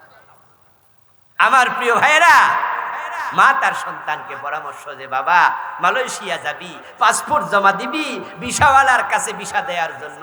ভিসা যদি না লাগে টাকাও পাবি না, পাসপোর্টও ফিরে দেয় কিনা সন্দেহ। এর সে ভালো যায় একটু ঢাকা, ভিসা লাগবে কিনা জেনে আয়। সন্তান ভিসা লাগবে কিনা জানার জন্য চলে যায় ঢাকা। বসুন্ধরা শপিং মলে বাবা লিটন দেওয়ান, কত দেওয়ান বসে আছে, বলে দে তোমার ভিসা লাগবে। অথচ গত 10-12 বছরের ভিতরে বসুন্ধরাতে আগুন লাগছে 3 বার, বেটার দোকানের খবরই। নিজের মার্কেট পুড়ে গেল সে জানে না, আর আপনার ভিসার খবর নাকি সে জানে। আশ্চর্য। আল্লামা সাইদি রাহমাহুল্লাহ মাহফিল কুমিল্লা বলেছিলেন, ছাত্র জীবনে শুনেছি, উনি বলছে কোন গণক ঠাকুর যদি আপনার বাড়িতে এসে আপনার হাতের রেখা দেখে বলে আগামী মাসে ফাড়া আছে, 1313 টাকা দিলে ফাড়া কেটে দেব, টাকা না দিয়া গালের মাঝে কষাইয়া একটা থাপ্পড় মেরে দেবেন। রেগে গেলে বলবেন ভাইজান রাগেন কেন, আমার 1 মাস পরে বিপদ আছে টের পাইলেন, সকালবেলায় বাড়িতে থাপ্পড় খাবেন, নিজেরটা টের পান নাই। 313 টাকা দিলে যদি আমার ফাড়া আপনি কাটতে পারেন, আমার থাপ্পড় খাওয়ার ফাড়া এটা না কেটে আমার বাড়িতে আসছেন, দোষ কি আমার? দোষ তো আপনার। আমার বন্ধু, শিরিক করলে ঈমান যায়, কুফর করলে ঈমান যায়। অনেকে বসে আছেন আমার সামনে, মনে মনে ভাবেন যে হুজুর পীরের পায়ে সেজদা দেই না, গণের কথা বিশ্বাস করি না, জনগণ ক্ষমতার উৎস মানি না, তা আমার তো শিরিক নাই।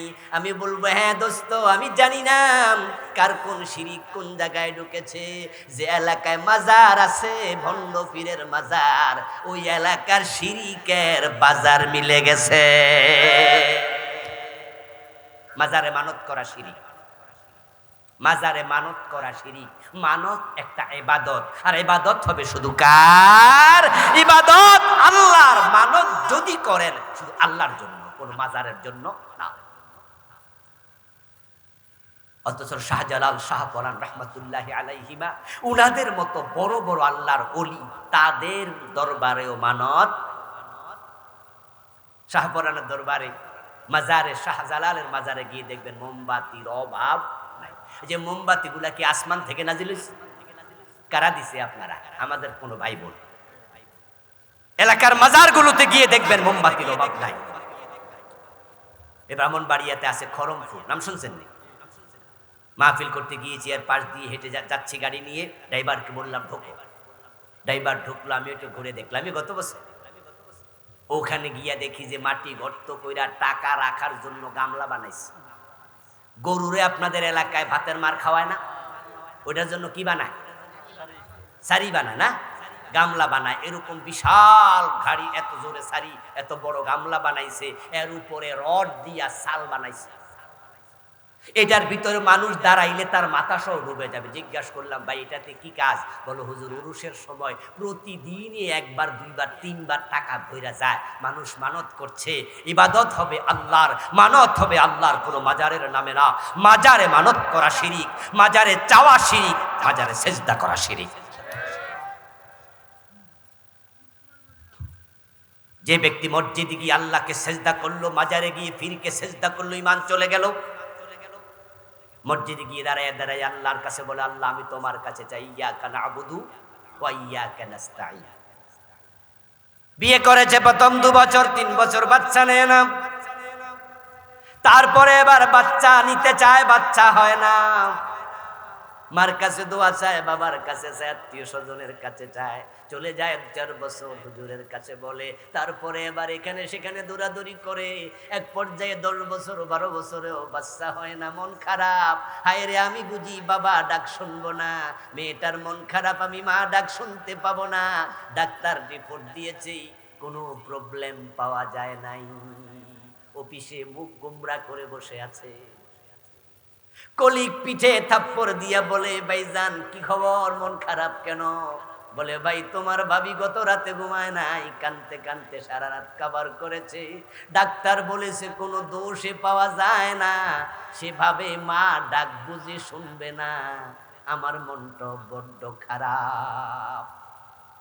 কলিগ বলে, আরে মন খারাপ করার কিছু নাই, পাসপোর্টে ভিসা লাগাইয়া ইন্ডিয়া চলে যাও, বাচ্চা কয়টা লাগবে শুধু চাইয়া দেখো। আরে বলেন কি, ইন্ডিয়া গেলে বাচ্চা পাওয়া যায়? বলে, ইন্ডিয়া যাওয়ার যদি ভিসা না দেয়, পাসপোর্ট না থাকে, তাহলে চলে যাও বাইজিদ বোস্তামির ওখানে, পাশে দেখবা গাছ আছে, গাছের মাঝে সুতা বানলে বাচ্চা হবে। আস্তাগফিরুল্লাহ আলাজিম। বাচ্চার জন্য গাছে সুতা বানতে চলে যায় বাইজিদ বোস্তামির ওখানে। এমন হতবাগা বাংলাদেশে আছে না নাই? বাচ্চা চাওয়ার জন্য চলে গেছে, পাসপোর্টে ভিসা লাগাইয়া ইন্ডিয়া। খাজা বাবার দরবারে মাইনুদ্দিন চিশতি রহমতুল্লাহ আলাই, তাকে আমরা ভালোবাসি, আমরা তাকে শ্রদ্ধা করি। তিনি যদি আজকের দিনে জীবিত থাকতেন, যারা উনার কাছে ছেলে মেয়ে চাইতেছে তাদের সকলের গালে থাপ্পড় মারতেন। উনার সামনে দাঁড়ায়, বাবা আমার একটা ছেলে দাও, বাবা আমার একটা মেয়ে দাও, তুমি যে সন্তান চাইলা, সাথে সাথে ঈমান শেষ, কারণ সন্তান দেয়ার মালিক একমাত্র কে? সেখানে চাইল, চাওয়ার কিছুক্ষণ পর এই লোকটাই জোহরের আজান হলো, মসজিদে ঢুকলো, নামাজে দাঁড়িয়ে বলছে, ইয়াকা না'বুদু ওয়া ইয়াকা নাস্তাঈন। আল্লাহ আমি শুধু তোমার কাছে চাই, আমি তোমার কাছে প্রার্থনা করি, তোমার ইবাদত করি। আরশের মালিক বলে, মৃত্যু, শুধু আমার কাছে চাইলে এই 10 মিনিট আগে খাজার কাছে হতো চাইলে। আসলে শিরিকটা কি? শিরিক হচ্ছে যাহা শুধু আল্লাহর জন্য নির্দিষ্ট, তাতে অন্যকে শামিল করা। সেজদার মালিক আল্লাহ, এটা ইবাদত, অন্যকে দিলেন ঈমান শেষ। সন্তান দেয়ার মালিক শুধু আল্লাহ, অন্যের কাছে চাইলেন ঈমান শেষ। মানত ইবাদত, অন্যের নামে করলেন, ঈমান শেষ। এবার চিৎকার দিয়া বলুন তো, আইনের মালিক কে? আইনের মালিক কে? আলা লাহুল খালকু ওয়াল আমর ইনিল হুকমু ইল্লা লিল্লাহ। আল্লাহ বলছে, সাবধান, সৃষ্টি যার, আইন চলবে শুধু তার, আল্লাহ ছাড়া কারো আইন চলতে পারে না। অন্যকে সেজদা দিলে যেমন শিরিক হয়, আল্লাহ ছাড়া অন্যের আইন মেনে নিল শিরিক হয়। এই 54 বছরে যারা আল্লাহর আইনে দেশ চালায় নাই, তাদেরকে যারা সাপোর্ট করেন, তারাও শিরিকের মাঝে আছেন। আমার আজকের আলোচনা শুনেই মনে মনে ভাবার কোনো কারণ নাই যে ইসলামী রাষ্ট্র মনে হয়ে গেল। হুজুর যেভাবে ওয়াজ করছে, আজকের মাহফিল আমরা কয়েক হাজার লোক আছি, আমরা যদি একমত হয়ে যাই তাহলে মনে হয় ইসলামী রাষ্ট্র হয়ে যাবে। এত সোজা না। ইসলামী রাষ্ট্র হওয়ার জন্য সময় লাগে, বুঝ লাগে, পরিবর্তন আসার জন্য মেকানিজম লাগে। কবে ইসলামী রাষ্ট্র হবে আমরা জানি না, তবে হ্যাঁ, ইসলামী রাষ্ট্র হোক আর না হোক, আমি আজ থেকে আল্লাহর আইনের পক্ষে আসবো। এমনও হতে পারে কালকে মৃত্যু হবে, বেঈমান হয়ে মরতে চাই না।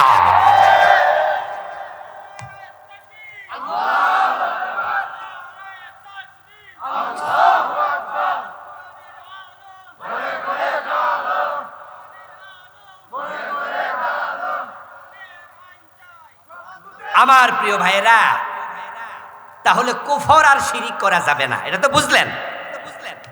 বলেছি 3-4টা শিরিক বলবো, 29টা লিখেছি, বাকিগুলো পড়বেন। বই আমার ড্রাইভারের কাছে মঞ্চের পিছনে গাড়িতে আছে, নিবেন, পড়বেন। ছোট্ট বই, কত রাইটার লিখেছে শিরিক নিয়ে, পড়বেন। হাসরের ময়দানে আল্লাহর সামনে হাজির হয়ে দেখবেন যে আমল নামায় শিরিক আছে, আর সেদিন বলবেন আল্লাহ আমি জানতাম না এটা যে শিরিক। অনেকে কিন্তু মনে করতেছে আল্লাহরে বলে দেবো আল্লাহ আমি জানি না, আর আল্লাহ বলবো ও আচ্ছা জানার সময় পাও নাই তো, ব্যস্ত ছিলা, ভেস্তে চলে যাও, ঠিক না? অনেকে কিন্তু বলে, চা দোকানে বসে গল্প করতে শুনবেন, কেউ কেউ বলে হুজুররা জানেও বেশি, হুজুরদের হিসাবও হবে বেশি, আমরা জানিও কম, আমাদের হিসাবও কম। আচ্ছা, আল্লাহ যদি সেদিন জিজ্ঞাসা করে বললাম মাইয়ার বাবা হইতে জানছো, ব্যবসা বাণিজ্য জানছো, জমি কিনতে জানছো, রাজনীতি করে নেতা হতে জেনেছো, MBBS ব্যারিস্টার হতে জেনেছো, সবকিছু জানলা, যেটা করলে ঈমান যায় সে শিরিক আর কুফর জানলা না। তোমার মতো বান্দার সাথে আমি আল্লাহর কোনো সম্পর্ক নাই। এই জন্য এলেম শিক্ষা করা নফল না ফরজ? তলাবুল ইলমি ফরিদা আলা কুল্লি মুসলিম, শিখতে হবে, জানতে হবে। 56টা কুফর লিখেছি, শিখবেন। আমার বন্ধু নেফাক ইতিকাদি, যার অন্তরে মুনাফিকি থাকে ওই ব্যক্তির অবস্থান হবে জাহান্নামে, কাফেরেরও নিচে। ইন্নাল মুনাফিকিনা ফিদ দারকিল আসফালি মিনান নার। নবীজি মুহাম্মদ সাল্লাল্লাহু আলাইহি ওয়াসাল্লামের হাতে হাত রেখে কালেমা যারা পড়েছিল তাদের মাঝে একজন ছিল আব্দুল্লাহ ইবনে উবাই। ওই আব্দুল্লাহ ইবনে উবাই হলো মুনাফিকদের নেতা। সে আব্দুল্লাহ ইবনে উবাই যখন মারা যায়, আমার রাসূল নিজে তার জানাজার নামাজের ইমামতি করেছেন, এবং তার জানাজার নামাজের পরে তার ছেলে বলল, ইয়া রাসূলুল্লাহ, আমার বাবা তো ভালো মানুষ না, কবরে রাখার সাথে সাথে আযাব শুরু হয়ে যেতে পারে, যদি আপনার গায়ের জামাটা দিতেন, আপনার জামাটা পেঁচায়া কবরে রাখতাম, আপনার জামার ওসিলায় যদি আল্লাহ কবরের আযাব মাফ করে। মদিনার প্রেসিডেন্ট রাহমাতুল লিল আলামিন গায়ের জামাটা দিয়ে দিলেন, উনার জামাটা পেঁচায়া কবরে রাখা হলো। কবরে রাখার আগে রাসূলুল্লাহ সাল্লাল্লাহু আলাইহি ওয়াসাল্লাম আব্দুল্লাহ ইবনে উবাইর মাথাটা নিজের রানের উপর রাখলেন, মুখ থেকে পবিত্র থুতু বের করে আব্দুল্লাহ ইবনে উবাইর কপালের মাঝে, গালের মাঝে রাসূলুল্লাহ লেপটে দিলেন। মনে মনে ভাবলেন যদি মুখের থুতুর ওসিলায় আল্লাহের মাফ করে। রাসূল বলে আমি মাফ চাই তার জন্য 70 বারের বেশি। হাদিসে পাওয়া যায় রাসূল যখন জানাজার নামাজ পড়তে রওনা দিলেন, আব্দুল্লাহ ইবনে উবাইর হযরত ওমর রাসূলকে টেনে ধরেছে পিছন দিয়া জামা, ও রাসূল, তার মতো জালেমের জানাজার নামাজের ইমামতি আপনি করবেন না। রাসূলুল্লাহ বলে, ওমর ছেড়ে দাও, আমি তার ছেলের সাথে ওয়াদা দিছি। তার ছেলে আইছিল, তার ছেলে আইসা আমার বলছে, হুজুর আমার বাবা তো মারা গেছে, জানাজার নামাজটা আপনি পড়ান। ও খুব বুদ্ধিমান, তার ছেলে ছিল ভালো মুমিন, তার নামও ছিল আব্দুল্লাহ। সে বোঝে আমার রাসূল যদি নামাজে দাঁড়ায়া আল্লাহর কাছে বলে আল্লাহুম্মা গফিরলি হাইয়িনা ওয়া মাইয়িতিনা, রাসূলের দোয়া কবুল হয়েও যেতে পারে। আরে আমরাও তো কেউ মারা গেলে আমরা মনে মনে বলি যে আমার বাবার জানাজার নামাজটা যদি এলাকার সবচেয়ে বড় হুজুরে পড়াইতো, ঠিক না? আব্দুল্লাহ ইবনে উবাইর ছেলের সাথে আমি ওয়াদা দিছি, ওমর আমার জামা ছাড়ো, আমি তার জানাজার নামাজ পড়াবো, ওয়াদা দিছি, আমি তার মাফ করে দিছি। হযরত ওমর বলেন, সহিহ বুখারীর হাদিস, সূরাতুত তাওবার ব্যাখ্যায় কিতাবুত তাফসিরে সহিহ বুখারীতে এসেছে, হযরত ওমর বলেন আমি রাসূলের জামা কেন টেনে ধরেছি সেদিন মনে হলো আমার এখনো বুক কাঁপে। আমার রাসূল বলে, ওমর জামা ছাড়ো, আমি জামা ছেড়ে দিলাম। রাসূল রওনা দিলেন, আমি আবার বললাম, ইয়া রাসূলুল্লাহ, আজকে আপনি আব্দুল্লাহ ইবনে উবার জানাজার ইমামতি করবেন, করেন গা, আমি তো আর আপনাকে থামাতে পারবো না, সেই ক্ষমতা আমার নাই। তবে রাসূল শোনেন, আজকে আপনার দোয়া কবুল হবে না। ওমর যখন বললেন, ইয়া রাসূলুল্লাহ, আজকে আপনার দোয়া কবুল হবে না, রাসূলুল্লাহ বলে, ওমর ওহী নাজিল হয় আমার কাছে আর ফতুয়া তুমি দেও ঘটনা কি? তুমি কেমনে জানো দোয়া কবুল হবে না? হযরত ওমর বলে, ইয়া রাসূলুল্লাহ, আপনি তো কোরআন মাজিদের আয়াত শুনিয়েছেন, আল্লাহই তো বলছে ইস্তাগফির লাহুম আও লা তাস্তাগফির লাহুম ইন তাস্তাগফির লাহুম ৭০ মাররাতান ফালান ইয়াগফিরাল্লাহু লাহুম। আল্লাহ তাআলা কোরআনে বলছে এ জাতীয় মুনাফিকের জন্য ৭০ বার ক্ষমা চাইলেও আল্লাহ ক্ষমা করবে না। রাসূল বলে, ওমর তুমি বুঝো নাই, আল্লাহ আমারে মানা তো করে নাই, সাজিদুহু, আমি ৭০ বারের বেশি ক্ষমা চাইবো। রহমাতুল্লিল আলামিন মুনাফিকরে ক্ষমা করে, মক্কা বিজয়ের দিন কাফেররে ক্ষমা করে। রাসূলের চরিত্র একসানে যাওয়া না ক্ষমা করা, জুলুম করা না মাফ করা। আর আমরা উম্মত দাবি কইরা আমরা তো মাফ করি না, বরং গত 15-16 বছরে আমরা দেখেছি যারা অপরাধ করে নাই অপরাধ ছাপাইয়া দিয়া ফাঁসি পর্যন্ত দিছে। আবার কয় আমরাও রাসূলের উম্মত। কত বড় জালেম, কত বড় জালেম! বিশ্ববিখ্যাত মুফাসসির, তামাম পৃথিবীর অসংখ্য রাষ্ট্রে 40 বছরের বেশি যিনি কোরআনের তাফসীর করলেন, যার তাফসীর শুনে হাজার হাজার কাফের মুসলমান হয়েছে, ওই লোকটাকে 13টা বছর বিনা দোষে বন্দী করে রেখেছে। শুধু বন্দী করে ক্ষান্ত হয়নি, জিজ্ঞাসা মিটেনি, শেষ পর্যন্ত সুস্থ মানুষটাকে অসুস্থতার নাম করে হাসপাতালে নিয়ে বিষ প্রয়োগে হত্যা করেছে। আল্লামা সাইদি রাহিমাহুল্লাহ ছেলেরা ইতিমধ্যে দাবি করেছে, তারা বলেছে একাধিকবার তাদের বাবার স্বাভাবিক মৃত্যু হয় নাই। কি জুলুম করেছে আলেম ওলামাদের উপরে, ক্ষমা তো করেই নাই, জুলুম করেছে। মামুনুল হক ভাইকে ধরে নিয়া নিজের বউ দিয়া দর্শনের মামলা করেছে। কি জুলুম করেছে! আমার রাসূলের চরিত্র ক্ষমা করা আর তাদের চরিত্র জুলুম করা। তবে চূড়ান্ত কথা হচ্ছে ইন্নাহু লা ইউহিব্বুজ জালিমিন, আল্লাহ জালেমদেরকে পছন্দ করে না। ইন্নাহু লা ইউফলিহুজ জালিমুন, কোরআনে আল্লাহ বলছে নিশ্চয়ই জালেমরা কখনো সফল হয় না। আলহামদুলিল্লাহ, আগে তো কোরআন পড়েছি, আগে কোরআন বুঝেছি, আগে কোরআন থেকে শুনেছি, 5 তারিখে কোরআনের আয়াত নিজের চোখে বাস্তবায়ন দেখেছি। আল্লাহ জালেমদেরকে বেজ্জতি করে দেয়। আল্লাহর নবী চলে গেলেন, জানাজার নামাজ পড়ালেন, রানের উপরে মাথা রেখে থুতু মেখে তার উপরে কবরে রাখলেন। আব্দুল্লাহ ইবনে উবার কবর সমান করে দেয়া হলো। জিবরিল আমিন হাজির হয়ে গেলেন। আল্লাহ তাআলা সূরাতুত তাওবার একটি আয়াত নাজিল করে দিলেন, যেখানে আল্লাহ তাআলা বলেন, ওয়ালা তুসাল্লি আলা আহাদিম মিনহুম মাতা আবাদা ওয়ালা তাকুম আলা কবরিহি ইন্নাহুম কাফারু বিল্লাহ। নাউজুবিল্লাহ পড়েন। ও নবী, এই মুনাফিকের কবরের পাশে আর আসবেন না, জানাজার নামাজ আর পড়াবেন না, দোয়া কইরা লাভ নাই, কোনো দোয়া কবুল হবে না, কারণ তাদের ঈমান নাই। এই নেফাকে ইতিকাদি। আমি আমার ঈমান কুফর বই নামে একটি বই লিখেছি, আমি মোট 7টা বই লিখেছি আলহামদুলিল্লাহ। এই বইটাও এখানে আছে। আমি কোরআন হাদিস থেকে মুনাফিকের আলামত লিখেছি 28টা। বাংলাদেশে শোনে 3টা। কথা কইলে মিথ্যা বলবে, আমানত দিলে খেয়ানত করবে, ওয়াদা করলে খেলাপ করবে, আর একটা হাদিস আছে ঝগড়া করলে গালি দেবে। এই 4টা হাদিস পর্যন্ত 4টা আলামত খুব প্রচার হয়, অথচ 4টা নেফাকে আমলি। এগুলোতে ঈমান যায় না, এগুলো কবিরা গুনাহ হয়, এগুলো অপরাধ। কিন্তু এমন কিছু নেফাক আছে যেটাতে ঈমানই থাকে না। তার মাঝে একটা হচ্ছে জিহাদ অপছন্দ করা, চরম মুনাফিকি। গত 15 বছরে জিহাদের ওয়াজ করার কোনো পরিবেশ ছিল? বরং জিহাদের কথা যে আলোচক আলোচনা করেছে, যে খতিব মসজিদে বলেছে, যেই বক্তা মাহফিলে বলেছে, তাকে জঙ্গিবাদের মামলা দেয়া হয়েছে।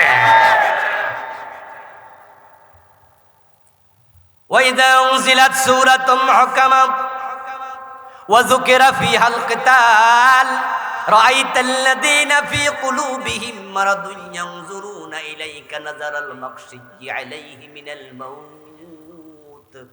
আল্লাহ কোরআন মাজিদে বলেন, ও নবী, যখনই জিহাদের আয়াত নাজিল হয়, লড়াই করো, কিতাল করো, আয়াত যখন আসে, যাদের অন্তরে মুনাফিকি আছে, রোগ আছে, দেখবেন জেহাদের কথা শুনলে চেহারা কালো হয়ে গেছে। জেহাদের কথা শুনলে চেহারা কালো হয়ে যায়, এমন 2-4 জন আলেম ওলামা বীর বুজুর্গ আছে না নাই? যেই হুজুর জেহাদের ওয়াজ করে ইঙ্গিত দিয়া কয় এই হুজুর মনে কোন দল করে। আরে ভাই, রাস্তার পাশ দিয়ে যাচ্ছে গাড়িতে করে, পাশে মাহফিল, 3-4 জন যাত্রী প্রাইভেট কারে বসে আছে। একজন বলতেছে, রে ভাই গাড়ির গ্লাসটা একটু নামাই দেছে, হুজুর কি ওয়াজ করে একটু দেখি, শুনি না, একটু গাড়ি যাইতে যাইতে শুনি। ওই ড্রাইভার সাহেব, গতিটা একটু কমাও তো, হুজুরের ওয়াজ দিয়ে 1 মিনিট যা পারি শুনিয়া লই গাড়ি বইয়া বইয়া। এর মাঝেই হুজুরের জেহাদ সংক্রান্ত আলোচনা কানে আসছে। লগের জন কয়, আরে মিয়া গ্লাস তুলালা বুঝা লাইছি হুজুর কোন দল। নামাজের ওয়াজ শুনলে দল খোঁজে না, রোজার ওয়াজ শুনলে দল খোঁজে না, কিন্তু জেহাদের ওয়াজ শুনলে দল মনে আসে। অথচ নামাজের কথা কোরআনে আছে 80 বারের কম বেশি, রোজার কথা আছে মাত্র 3-4 বার, হজের কথা আছে মাত্র 4-5 বার, কিন্তু জেহাদের কথা আছে ডিরেক্ট ইনডিরেক্ট 500 বার।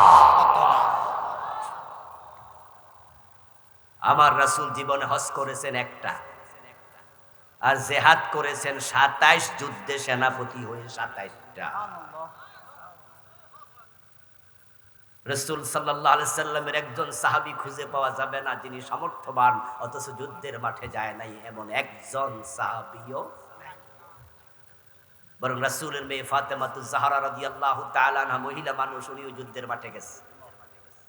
রাসূলের ফুফি সাফিয়া বিনতে আব্দুল মুত্তালিব রাদিয়াল্লাহু তাআলা আনহা খায়বারের যুদ্ধে গিয়েছে এবং যুদ্ধে তিনি এক ইহুদিকে নিজ হাতে হত্যা করেছে। মহিলা সাহাবীরা, রাসূলের একজন অন্ধ সাহাবী ছিল, নাম ছিল আব্দুল্লাহ ইবনে উম্মে মাকতুম রাদিয়াল্লাহু তাআলা আনহু। ওই আব্দুল্লাহ ইবনে উম্মে মাকতুম যুদ্ধের মাঠে শহীদ হয়েছে। অন্ধ সাহাবী যুদ্ধের মাঠে শাহাদাত বরণ করে। হযরত ওমর যখন খলিফা, গজওয়ায়ে কাদেসিয়াতে যখন যুদ্ধ মুজাহিদ পাঠাচ্ছেন যুদ্ধে, আব্দুল্লাহ ইবনে হযরতে আব্দুল্লাহ ইবনে উম্মে মাকতুম রাদিয়াল্লাহু তাআলা আনহু হযরত ওমরের কাছে গিয়ে বলে, আমিরুল মুমিনিন দরখাস্ত নিয়ে এসেছি, আজকে ফিরানো যাবে না।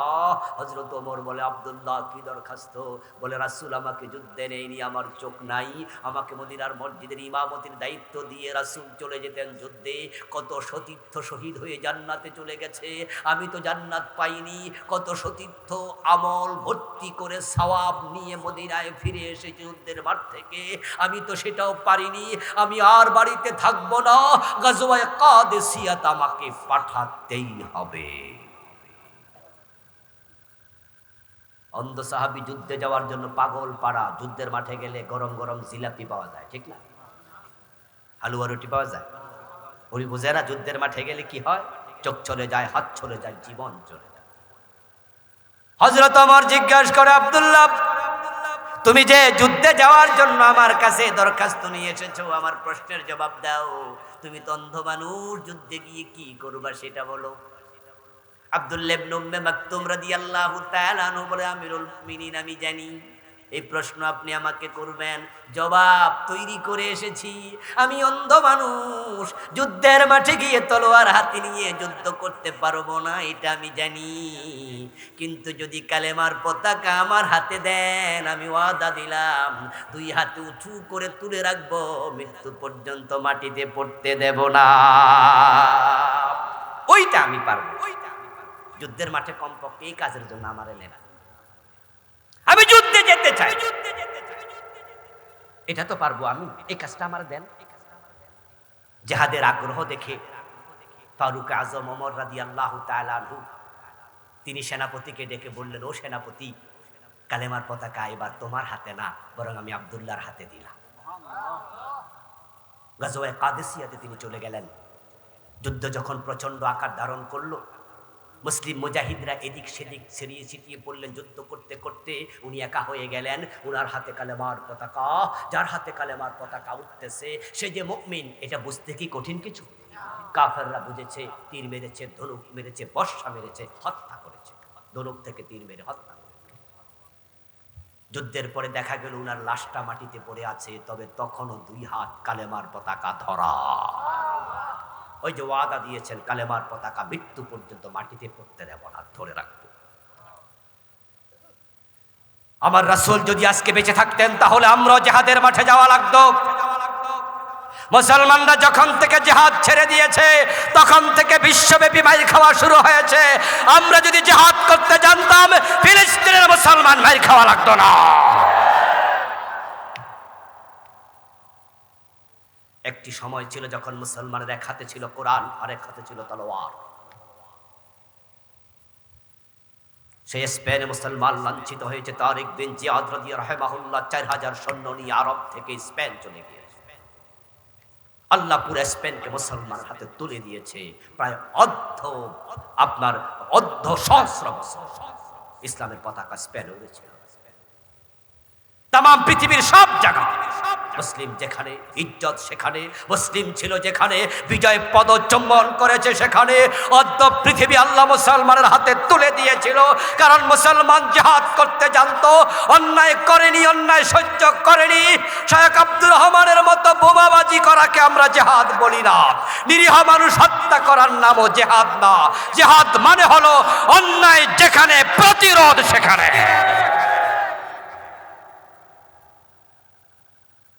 ফিলিস্তিনের মুসলমান কেন মাইর খাবে?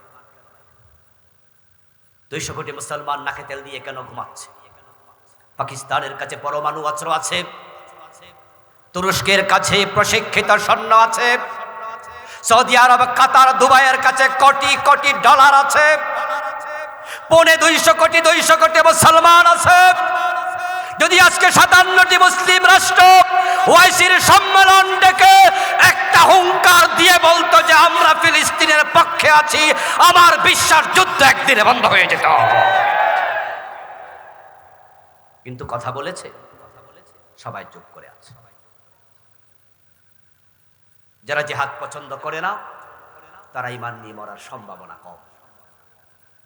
قال رسول الله صلى الله عليه وسلم من لم يغزو ولم يحدث به نفسه فمات على شعبة من النفاق। নবীজি সাল্লাল্লাহু আলাইহি সাল্লাম বলেছেন, যে ব্যক্তি জিহাদ করেনি এবং জিহাদ করার জন্য মনের সাথে কথা বলেনি, নিজের অন্তরকে প্রস্তুত করেনি, সে মুনাফিকের শাখার উপর মৃত্যুবরণ করবে। নবী ঈসা এসে যাচ্ছে, বেশি দিন বাকি নেই। ফিলিস্তিনের বর্বরচিত হামলা এ জুলুম প্রমাণ করছে পৃথিবী ধ্বংসের দিকে এগিয়ে যাচ্ছে। বেশি দিন হয়তো বাকি নেই, হয়তো আমরাই নবী ঈসাকে দেখে যেতে পারি, অথবা আমার সন্তান অথবা তার সন্তান। কবে আসে জানা যায় না। আসমান থেকে তিনি একা নামবেন। ইমাম মাহদী আলাইহিস সালাম মুজাহিদদেরকে সাথে নিয়ে দামেস্কের একটি মসজিদে অপেক্ষা করতে থাকবেন। মুজাহিদ বাহিনী একসাথ হয়ে দাজ্জালের বিরুদ্ধে জিহাদ করবে। ওই জিহাদের ডাক যদি এসে যায়, নবী ঈসার সাথে শামিল হওয়া লাগবে, ইমাম মাহদীর সাথে যোগ দেওয়া লাগবে। এখন থেকে জিহাদের প্রস্তুতি নেওয়া দরকার।